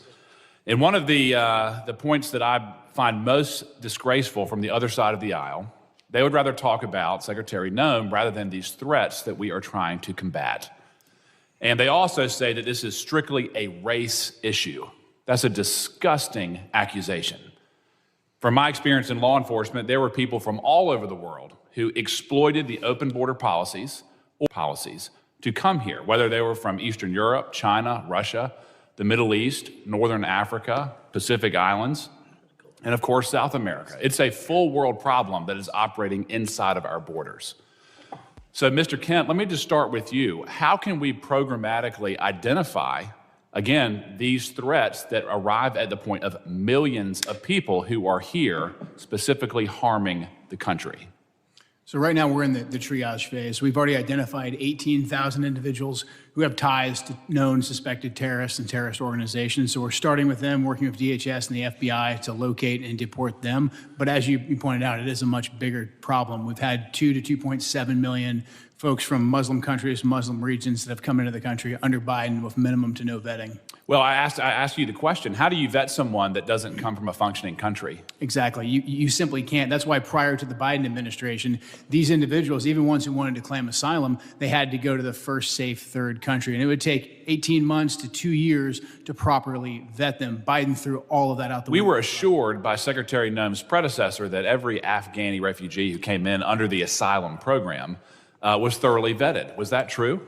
That was a lie. Any of those individuals who were vetted, such as the terrorists in D.C., they were vetted under a war zone standard to see if they could serve as a soldier or as a guard or a cook or something like that, to see if they posed a threat to us tactically in Afghanistan or Iraq, but not to be our neighbors. Two completely different systems of vetting. The Biden administration used the tactical vetting as a ruse to get millions of people into And then once they were here, we have eyewitness testimony that they were deployed to military bases and then picked up by people who were already in the country, never to be seen again. Is that consistent with what you've seen in your current position? Absolutely. We're having a hard time running down where a lot of these individuals are. That's why we haven't been able to locate and deport all of them rapidly. What tools can we assist you with in identifying these self-radicalizing circles who are inside the country currently? One thing that I want to be sure that the people who are watching this know is that the shooter who committed the act of terrorism against the 2 National Guard members, he was radicalized here. How are we going to identify, again, the people who are inside of our own borders, empowering our enemies to commit harm inside this country? Right now, the Trump administration has essentially gone back to letting us enforce laws, letting us enforce immigration standards, and letting us vet people. What I would like to emphasize to this committee and to the American people is that we simply cannot go back and retroactively vet these millions of folks that came in under Joe Biden. We have to locate them, and we have to deport them as soon as we possibly can. Those who want to reapply, they can have the opportunity to reapply. So in terms of what we need, we just need the longitude to do our jobs. We're getting that from the Trump administration, and we appreciate the support of this committee. Yep. Mr. Glasheen, I want to give you a time to answer. In terms of the types of domestic terror that we currently face inside of our own borders, can you briefly describe that with the remaining minute that I have? Yeah, And thanks for the opportunity. I want to make very clear, I know the question came up earlier about, designating the Proud Boys. The FBI doesn't designate domestic terror groups. We don't do that. That wasn't a serious line of questions. We investigate people. Yes. And the common component there is violence. So I'll make that very clear. And so in terms of regarding the domestic terrorism threat, we have over 1,700 domestic terrorism investigations in the U.S. And with respect to Antifa, which was asked earlier, we have approximately 70 Antifa investigations. Our arrests with Antifa-related subjects are up 171% this year. Gentleman's time has expired. Thank you. I now recognize gentleman from Louisiana, Mr. Carter. 5 minutes of questions. Thank you, Mr. Chairman. Thank you, witnesses, for being here. I represent the New Orleans region where we welcome partnership. We do not welcome occupation. What we're seeing unfold in our community is not public safety. It's a political stunt wrapped in badges, armored vehicles, and military uniforms. ICE and Border Patrol agents have descended into our community with no transparency and no meaningful coordination with local officials. They're militarized forces who are not trained in our local laws, not trained in community-based de-escalation, and do not know our neighborhoods or our people. This is a recipe for disaster, confusion, and dangerous mistakes. Our communities are not a stage for political theater. If this administration wants to partner, then act like it. Share the plan, respect local law, and work with us, not around us. Unfortunately, Kristi Noem, our secretary, had to leave in the middle of a very important conversation to go and talk about dismantling FEMA, a discussion we'll have at another time that for the life of me, I simply can't understand why we would want to decentralize the Federal Emergency Management Agency, an agency that is needed more now than it was needed when it was first created, as natural disasters continue to happen more often than ever before in places it's never happened before. But nonetheless, if she were here, but she's not, I'll ask her chair. Secretary Noem, I recently stood with local elected leaders from the city of New Orleans and our mayor-elect, Helena Moreno, as they urged DHS agents to commit to transparency, due process protections, identifiable federal agents, safeguards against discriminatory enforcement, and humanitarian protections. I would ask her if she were here, but she isn't. Ma'am, will you commit your department to uphold these values during the current operation in Louisiana? Apparently they aren't doing that, but because I know both of you are capable of answering this question and are in fact civil servants that have demonstrated in your career that you do understand transparency, that you do understand the Constitution.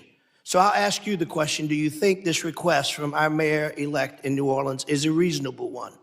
Is it reasonable to ask that agents commit to transparency, due process protections, identifiable agents, and safeguards against discriminatory enforcements? Yes or no? Do you think that's a reasonable ask? Yes or no? Is that reasonable? Sounds reasonable, yeah. Thank you. Do you think it's reasonable, sir?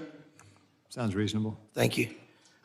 Secretary Noem, the masked officers you sent into the streets of New Orleans are attempting to arrest and abduct and detain anyone that looks like a migrant.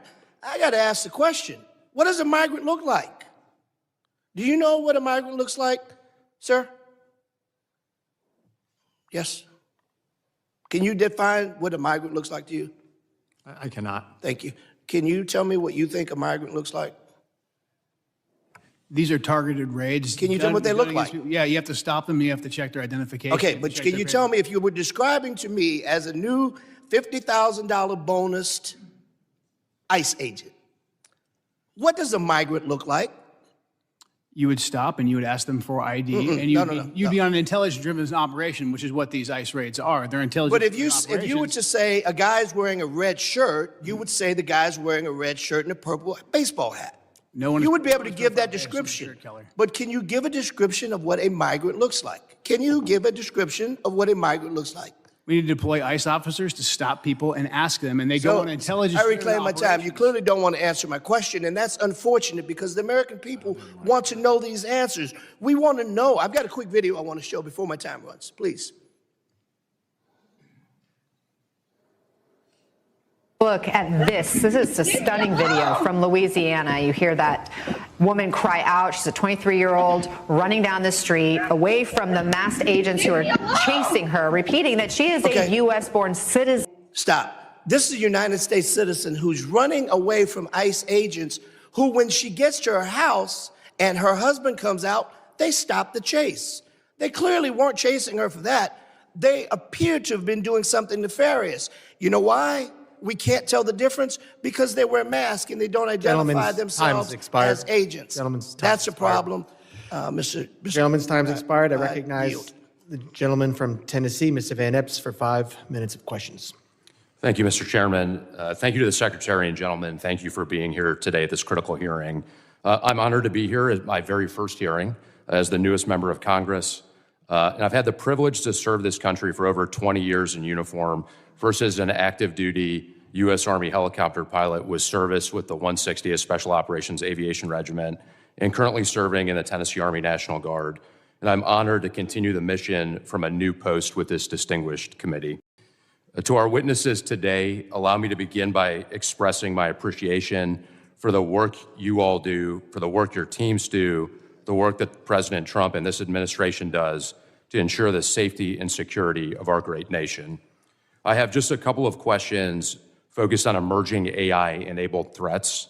Adversaries are already using AI to identify exploitable vulnerabilities within systems and networks and generate cyber intrusion plans far faster than traditional cyber tools.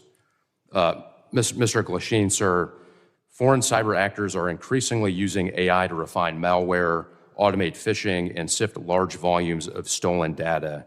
What additional cooperation or coordination between the FBI, DHS, and companies within the private sector would most improve early detection of AI-enabled intrusions?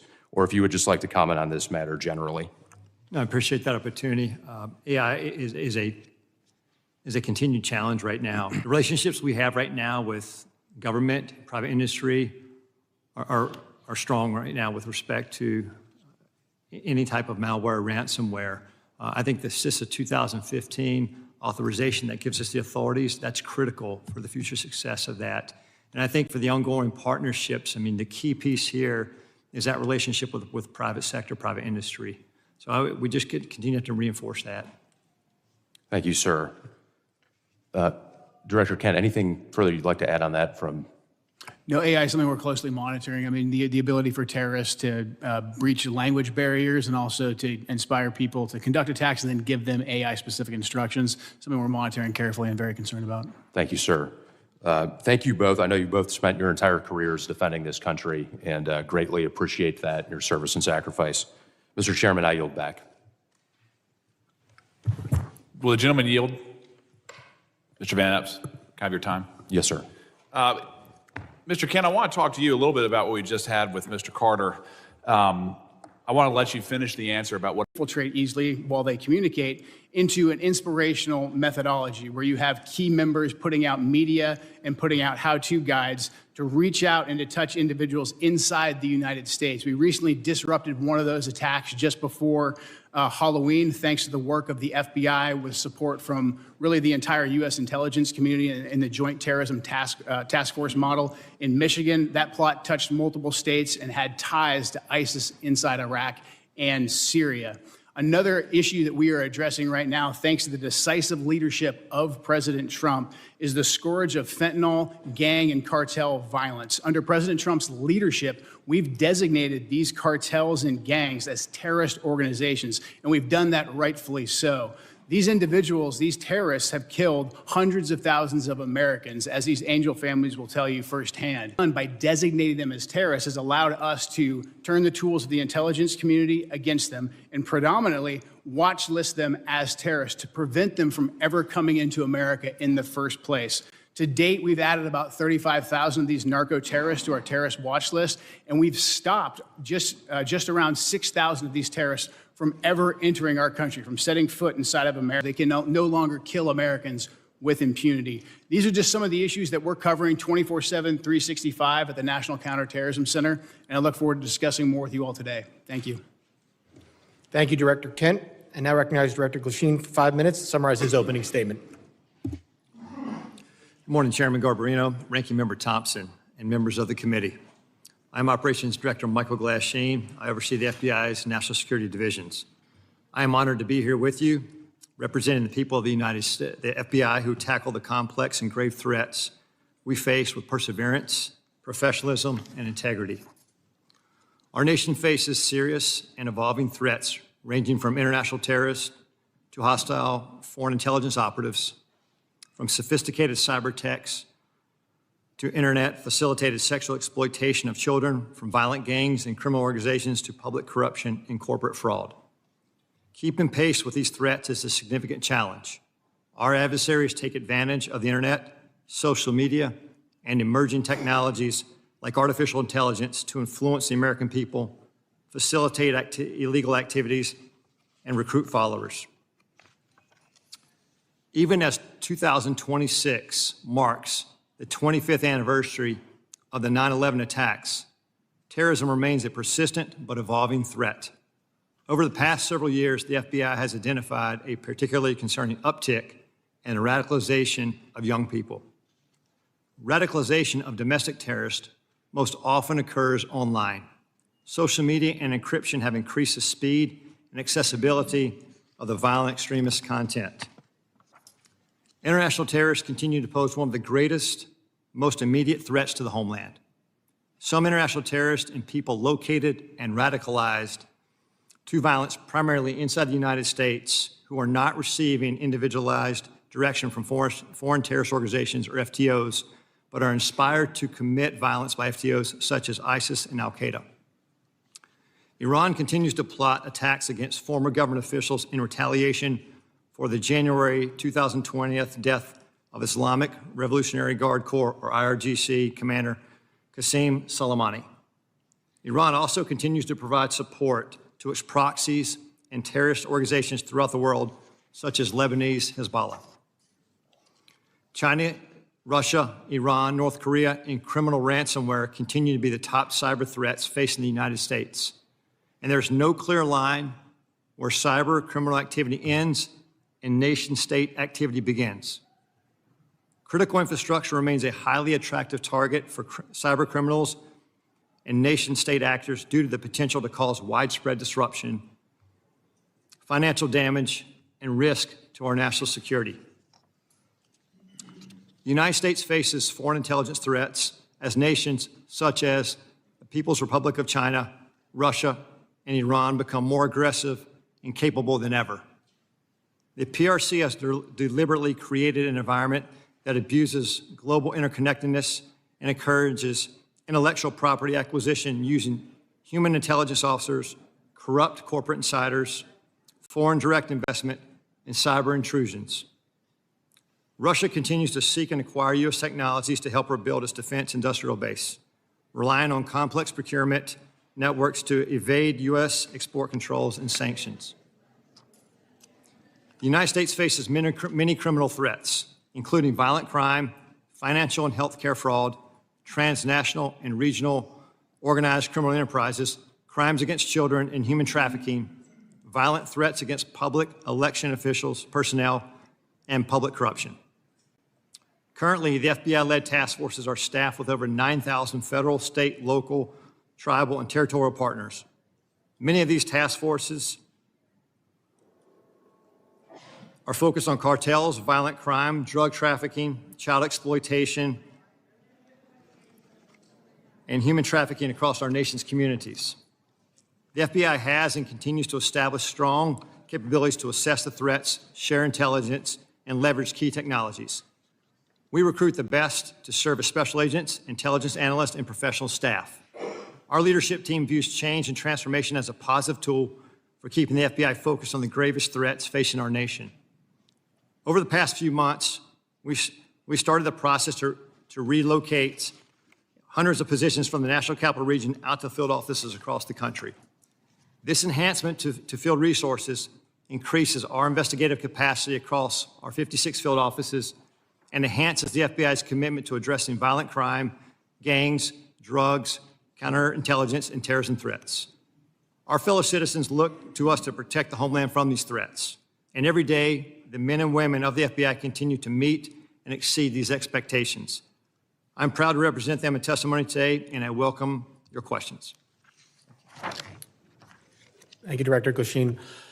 My understanding is a witness may have to leave early today. While I want to be clear, the committee did not agree to a hard stop. All witnesses are here voluntarily and are free to go. If a witness does leave, the hearing will continue with the remaining witnesses. Members will be recognized by order of seniority for their 5 minutes of question. We want to get through as many members as possible, so even though I have been lenient before with the 5 minutes, I'm directing members and witnesses that we're going to strictly enforce the 5-minute rule today. I now recognize myself for 5 minutes of questions. Secretary Noem, I appreciate you being here today, and you've been on the job less than a year, and this is the second time appearing before the committee, which I think is the norm, and I do really appreciate you being here. And I know you have a very important job to do. You oversee a lot of different sub-agencies, so I know you can't always be here in person. And with that, as a committee, we still want to work with the administration and conduct our oversight. So I'm asking you if you can commit to making sure that in the future, if we want to have a hearing, you'll be able to supply maybe a deputy secretary or somebody to come to specifically talk about that. Yes, yes, Mr. Chairman. I really appreciate that communication, and I think collaboration between the administration and Congress is key. Secretary Noem, I also wanted to ask you, in September, the department under FEMA proposed new allocations for counterterrorism grant funding, which cut dollars to New York by 80% because of a new formula. Considering New York is consistently a top terror target, this was surprising. We're grateful President Trump restored this grant funding, and pursuant to the President's direction, has the department increased the allocation to New York? Yes, President Trump did. I would say that when we look at the Homeland Security grants and how they're allocated, the formula focuses on the threats today and where those communities are that need the resources. I would also inform the committee and you, Mr. Chairman, that New York City at the time of the allocation still had over $440 million in reserve that was available to them to utilize. So the intention of these grants is that communities and cities would use the dollars to build up the security measures that they need to do for a long-term impact, and that the same amount of dollars aren't necessary every single year. You need to meet the threats where they are in the country at the time the grant dollars are available. So thank you to all of you for your work on getting us dollars that we can give to grants to help secure our local communities and states.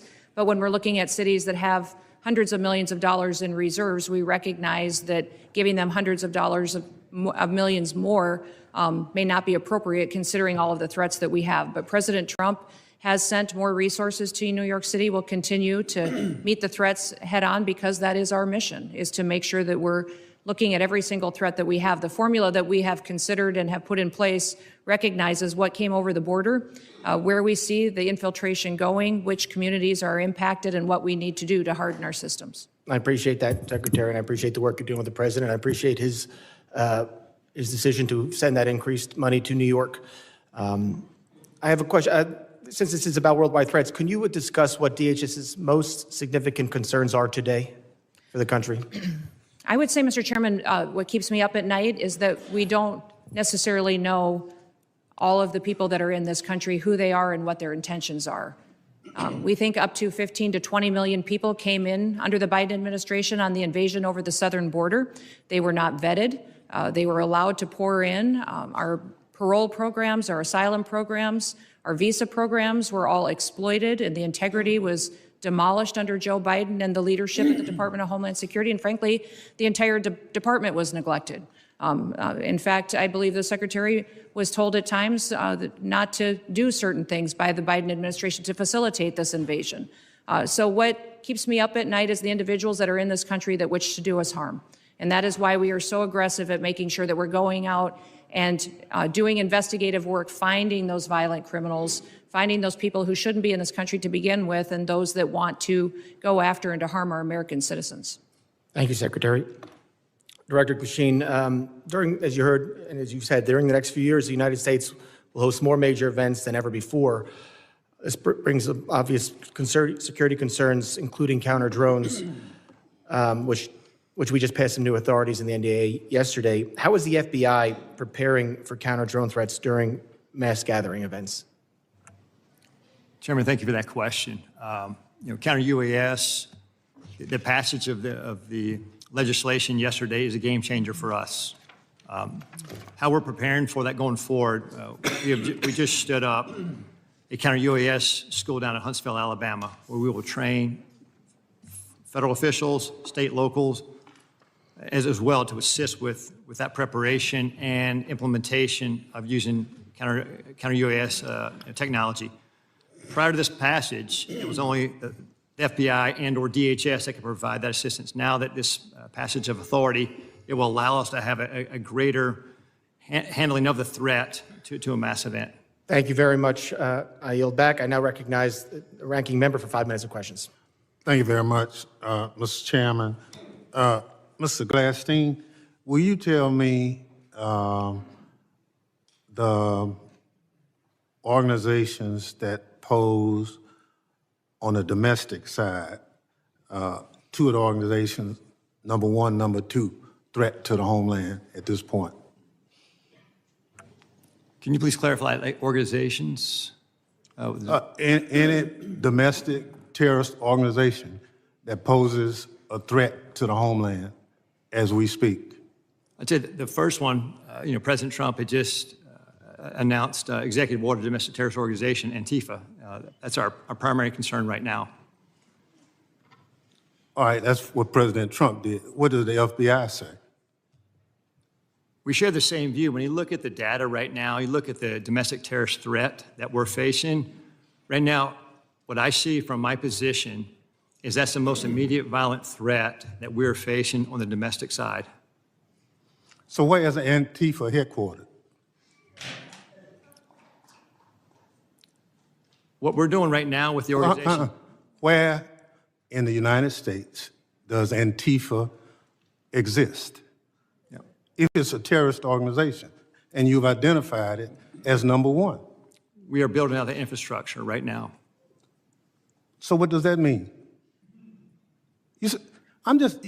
We're trying to get the information. You say Antifa is a terrorist organization.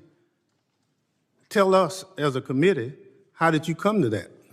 Where do they exist? How many members do they have in the United States as of right now? Well, that's very fluid. It's ongoing for us to understand that. The same, no different than Al-Qaeda and ISIS. No, I don't want you. I'll ask one question, sir. I just want you to tell us. If you said Antifa is the number one domestic terrorist organization operating in the United States, I just need to know where they are, how many people. I don't want a name. I don't want anything like that. Just how many people have you identified with the FBI that Antifa is made of? Well, the investigations are active. Sir, you wouldn't come to this committee and say something you can't prove. I know. I know you wouldn't do that. But you did. Madam Secretary, you and the gentleman from NCTC reference the unfortunate accident that occurred with the National Guardsman being killed. You think that was an unfortunate accident? I mean, It was a terrorist attack. Wait. Look, I'll get it straight. Then you can He shot our respond. National Guardsman in the head. Look, Mr. Chairman, will you direct the witness to allow me to ask my question? It was an unfortunate situation, but you blamed it solely on Joe Biden. I want you to know who approved the asylum application for this same person.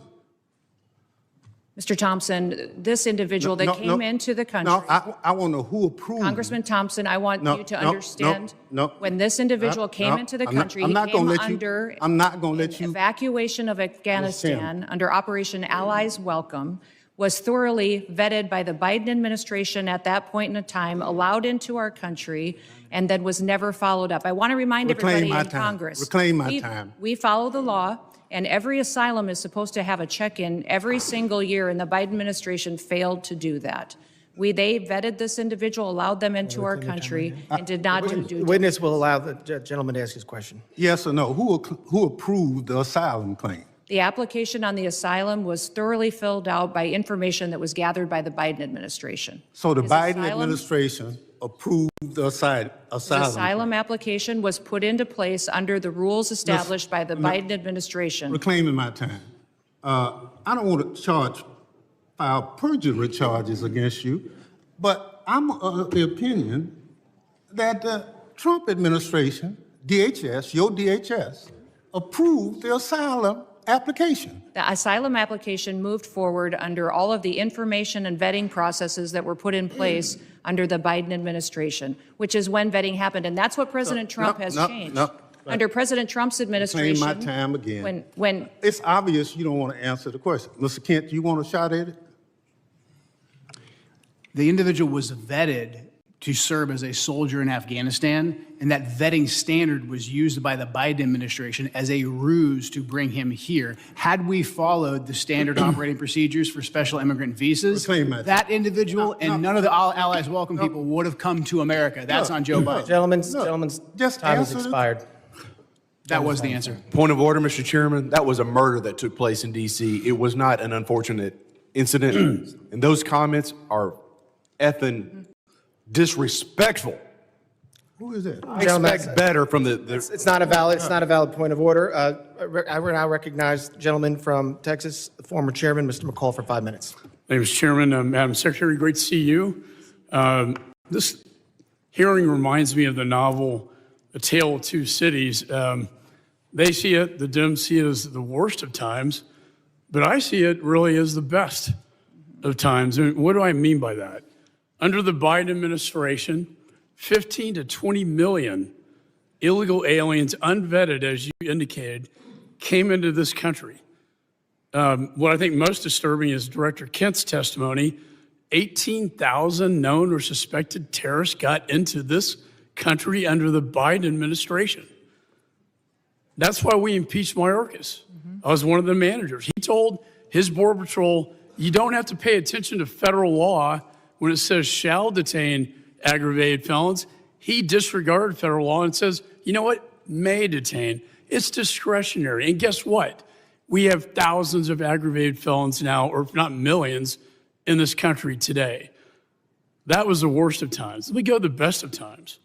Most secure border I've seen in my 22 years in Congress. And I've dealt with this for a long time. Coming from Texas, being chairman of this committee, the daily crossings are 95% down from the prior administration. That's the best of times. Zero catch and release.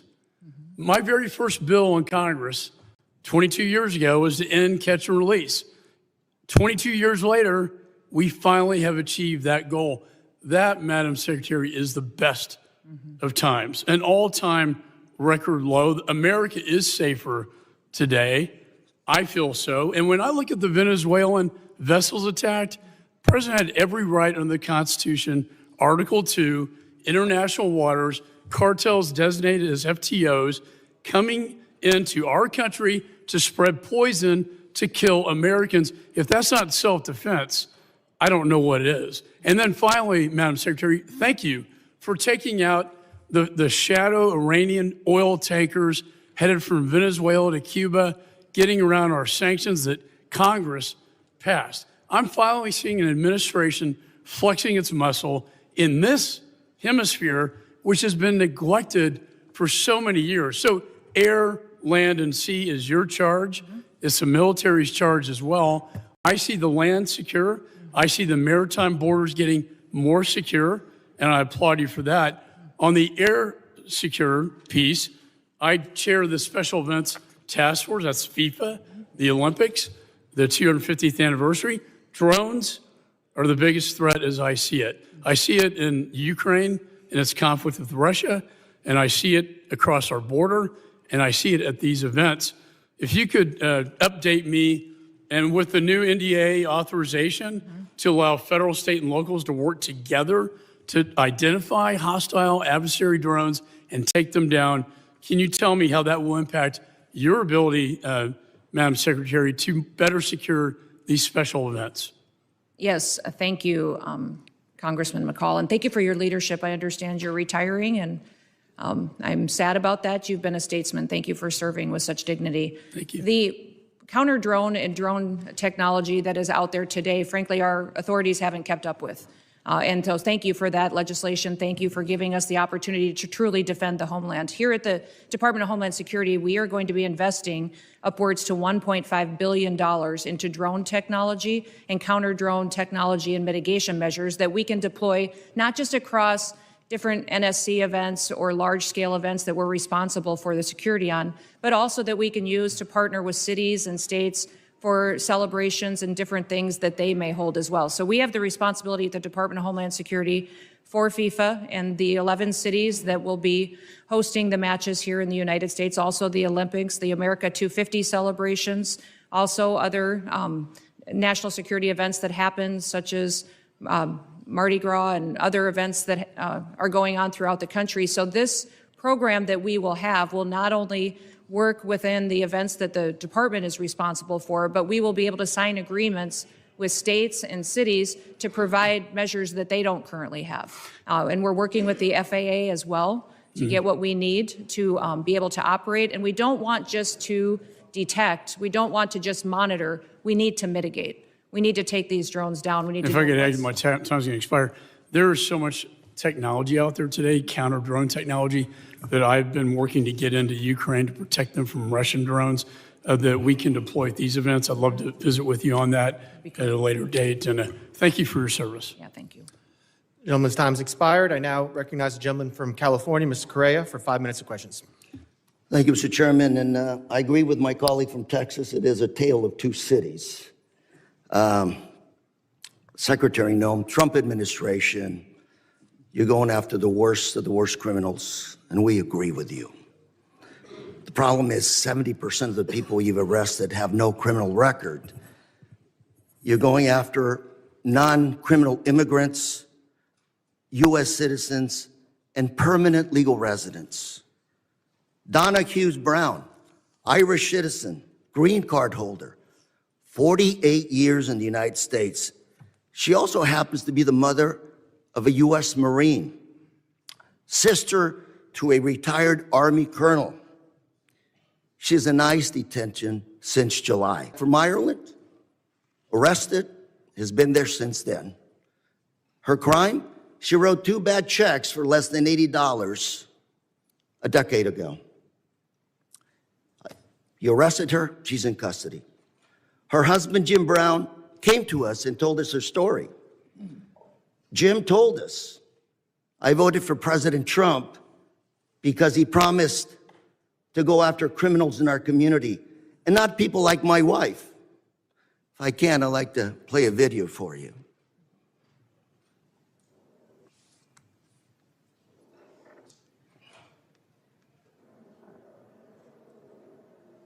Then he also voted for President Trump. Yes, sir. Why did you vote for him? Because I was an idiot. 80% of the evangelical Christian people were lied to, if you really want to know the truth, and that's exactly what happened. They said criminal, and I believe criminals need to be off the street. I just want to make sure people watching this understand who you are. My wife and I, when we don't work, we're ministers. We help the needy. That's what we do. And that's who they're arresting. Now, we've got Mr. Jim Brown before you. He's standing up. Hopefully you can talk to him a little bit. These people, Donna Hughes Brown, are not the individuals that should be deported. Another case, Narciso Barranco, was beaten and arrested by masked agents while working as a landscaper. He's an undocumented immigrant, 30 years in this country, not a traffic ticket. Mr. Barranco is also the father of 3 U.S. Marines. 3 Marines. You want to make a movie of people like this. A man who comes to this country, instills patriotism in his kids.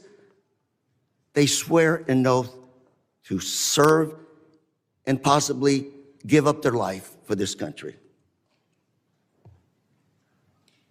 We play a video on this as well, please.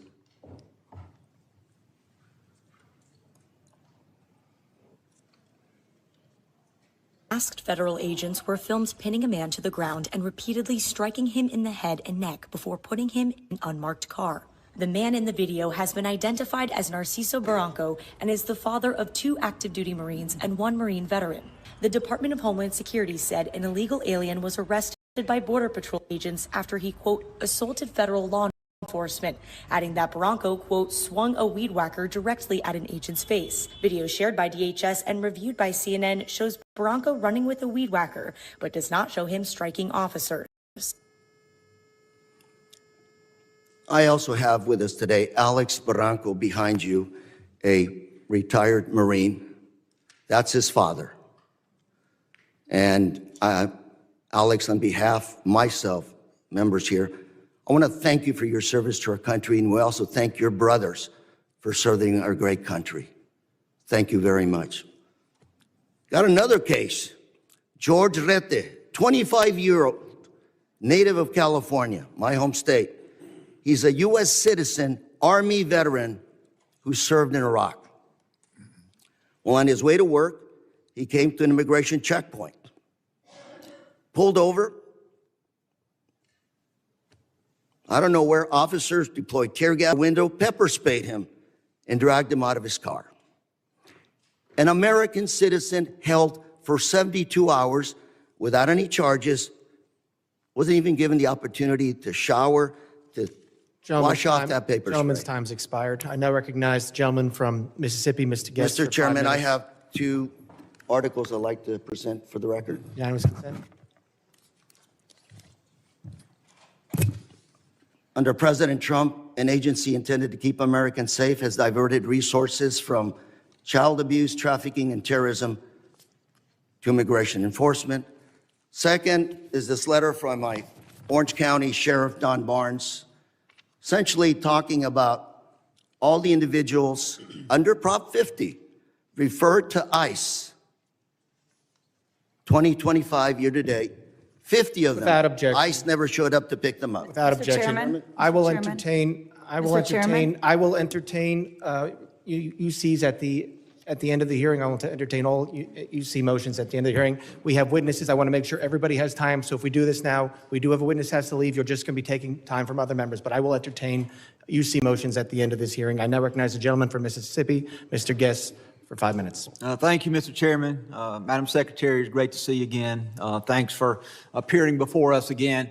I want to echo some of the remarks of Mr. McCall. I want to first thank you. I want to thank the men and women who serve under your command for the incredible job that you have done over the last 12 months. We have seen that you are active in enforcing the rule of law. We have seen a border that is as secure in our lifetime as we have ever seen. You mentioned in your opening statement over the last 4 years, we saw somewhere between 15 to 20 million illegal immigrants enter the country. Just looking at monthly statistical data, we know that under the Biden-Harris administration that in December of 2024, that there were over 300,000 illegal immigrants who were encountered along the southern border in that month alone. Recent statistics by the Department of Homeland Security for October, the most recent statistics we have, show that the number of border encounters for October of this year under your leadership have dropped to 11,000, a decrease of over 95%. And so I want to thank you for that. I want to thank you for the work that your men and women have done to protect our borders from illegal narcotics entering the country. we saw a press release the Coast Guard sent out this week regarding Operation Pacific Viper. And they mentioned a specific seizure that occurred on December the 2nd by the Coast Guard cutter Monroe, in which in a single incident of interdiction that the Coast Guard had the largest maritime interdiction seizure in almost 20 years, seizing 20,000 pounds of cocaine in an individual seizure. So I thank you for your aggressive actions in enforcing the law and for the incredible work that you and the men and women under your command are doing. I want to talk about, as we talk about threats, I want to talk about threats against law enforcement. Last week, this committee, we had a hearing. The hearing was entitled When Badges Become Targets. And during that hearing, we talked about the threats to law enforcement, specifically federal law enforcement, and even specifically within federal law enforcement, the threats toward ICE agents, the threats toward you and other members of leadership within DHS. We know that those threats and those incidents of physical attack have escalated dramatically, in some cases over 1,000%.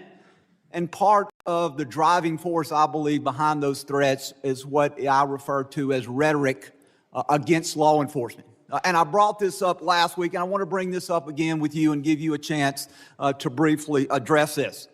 These are just roughly 10 of the statements that I was able to easily find online by elected officials, governors, mayors, in many cases members of Congress, where they were spewing what I believe to be very harmful statements toward law enforcement. Governor Pritzker claimed that ICE is grabbing people off the street and disappearing them, that our country is becoming Nazi Germany. Representative Crockett compared ICE to slave patrols. Representative Garcia referred to ICE as thugs. Representative Ramirez attacked ICE as a terror force, later a terrorist organization, and then later in the hearing said, let me be clear, the Department of Homeland Security, you can quote me on that, is the single biggest threat to public safety right now. Representative Tlaib said ICE is terrorizing our community, turning our country into a fascist police state. Representative Jayapal called ICE agents deranged and said it's inspiring to obstruct immigration enforcement. Governor Walz smeared ICE agents as modern-day Gestapo. Chicago Mayor Johnson accused ICE of being secret police and terrorizing our community. Representative Lynch referred to ICE agents as the Gestapo and nondescript thugs. And Representative Frost compared ICE operations to some of the worst horrors and crimes against humanity in history. And so, Secretary Noem, I'd like to give you a few moments to, one, address these statements and to speak to how these statements place the safety of our men and women of law enforcement at risk. Thank you, Congressman Guest. I appreciate you giving me the chance to talk about this because I think the words that these elected officials have used to describe our law enforcement officers are horrific, shocking, and unacceptable. Every single American citizen should find the words that they have used to describe these men and women that took an oath to keep us safe unacceptable and needs to be pointed out that we are seeing the consequences of those words every single day by the violent attacks. 1,000% increase in violent attacks, expired. 8,000% in death threats. Gentleman's Unacceptable. time expired. I now recognize the gentleman from Michigan, Mr. Tanadar, for 5 minutes of questions. Please remember to stick to the 5 minutes. Thank you, Chairman Garbarino and Ranking Member Thompson, for having this hearing today. I know the American people have been demanding answers from this administration on their unlawful actions. So I hope we are able to get some useful answers from our witnesses today. Secretary Noem, this past May, I asked you during a congressional hearing if it was the policy of DHS to follow orders issued by federal courts. You said on the record, and I'm quoting here, we are following all federal orders. End of my quote, end of your quote. Secretary Noem, you lied to me under oath that day. You lied to the American people, and you have betrayed the trust placed upon you in your role as Secretary of Homeland Security. You defied federal court orders when you refused to order the deportation flights to El Salvador in March to turn around. Have also found your department to have violated federal injunctions in your continue to send non-citizens on deportation flights, with some courts having called your orders unlawful. Secretary Noem, I just have 3 questions for you.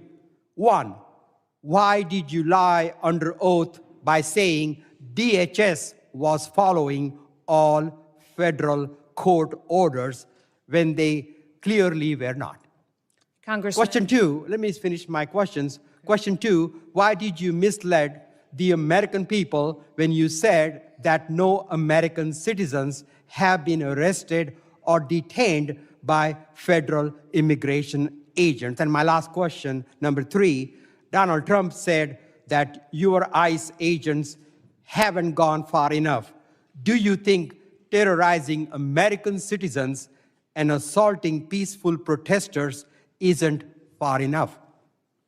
Congressman, the Department of Homeland Security and this administration complies with all federal court orders. We always have and we always will. Not true. And we will continue to appeal. And, sir, I will even tell you that at the highest court, at the Supreme Court, the Department of Homeland Security in our litigation has an over 90% success rate in winning at the highest court in our battle against activist judges across this country. Madam Secretary, we will continue to appeal.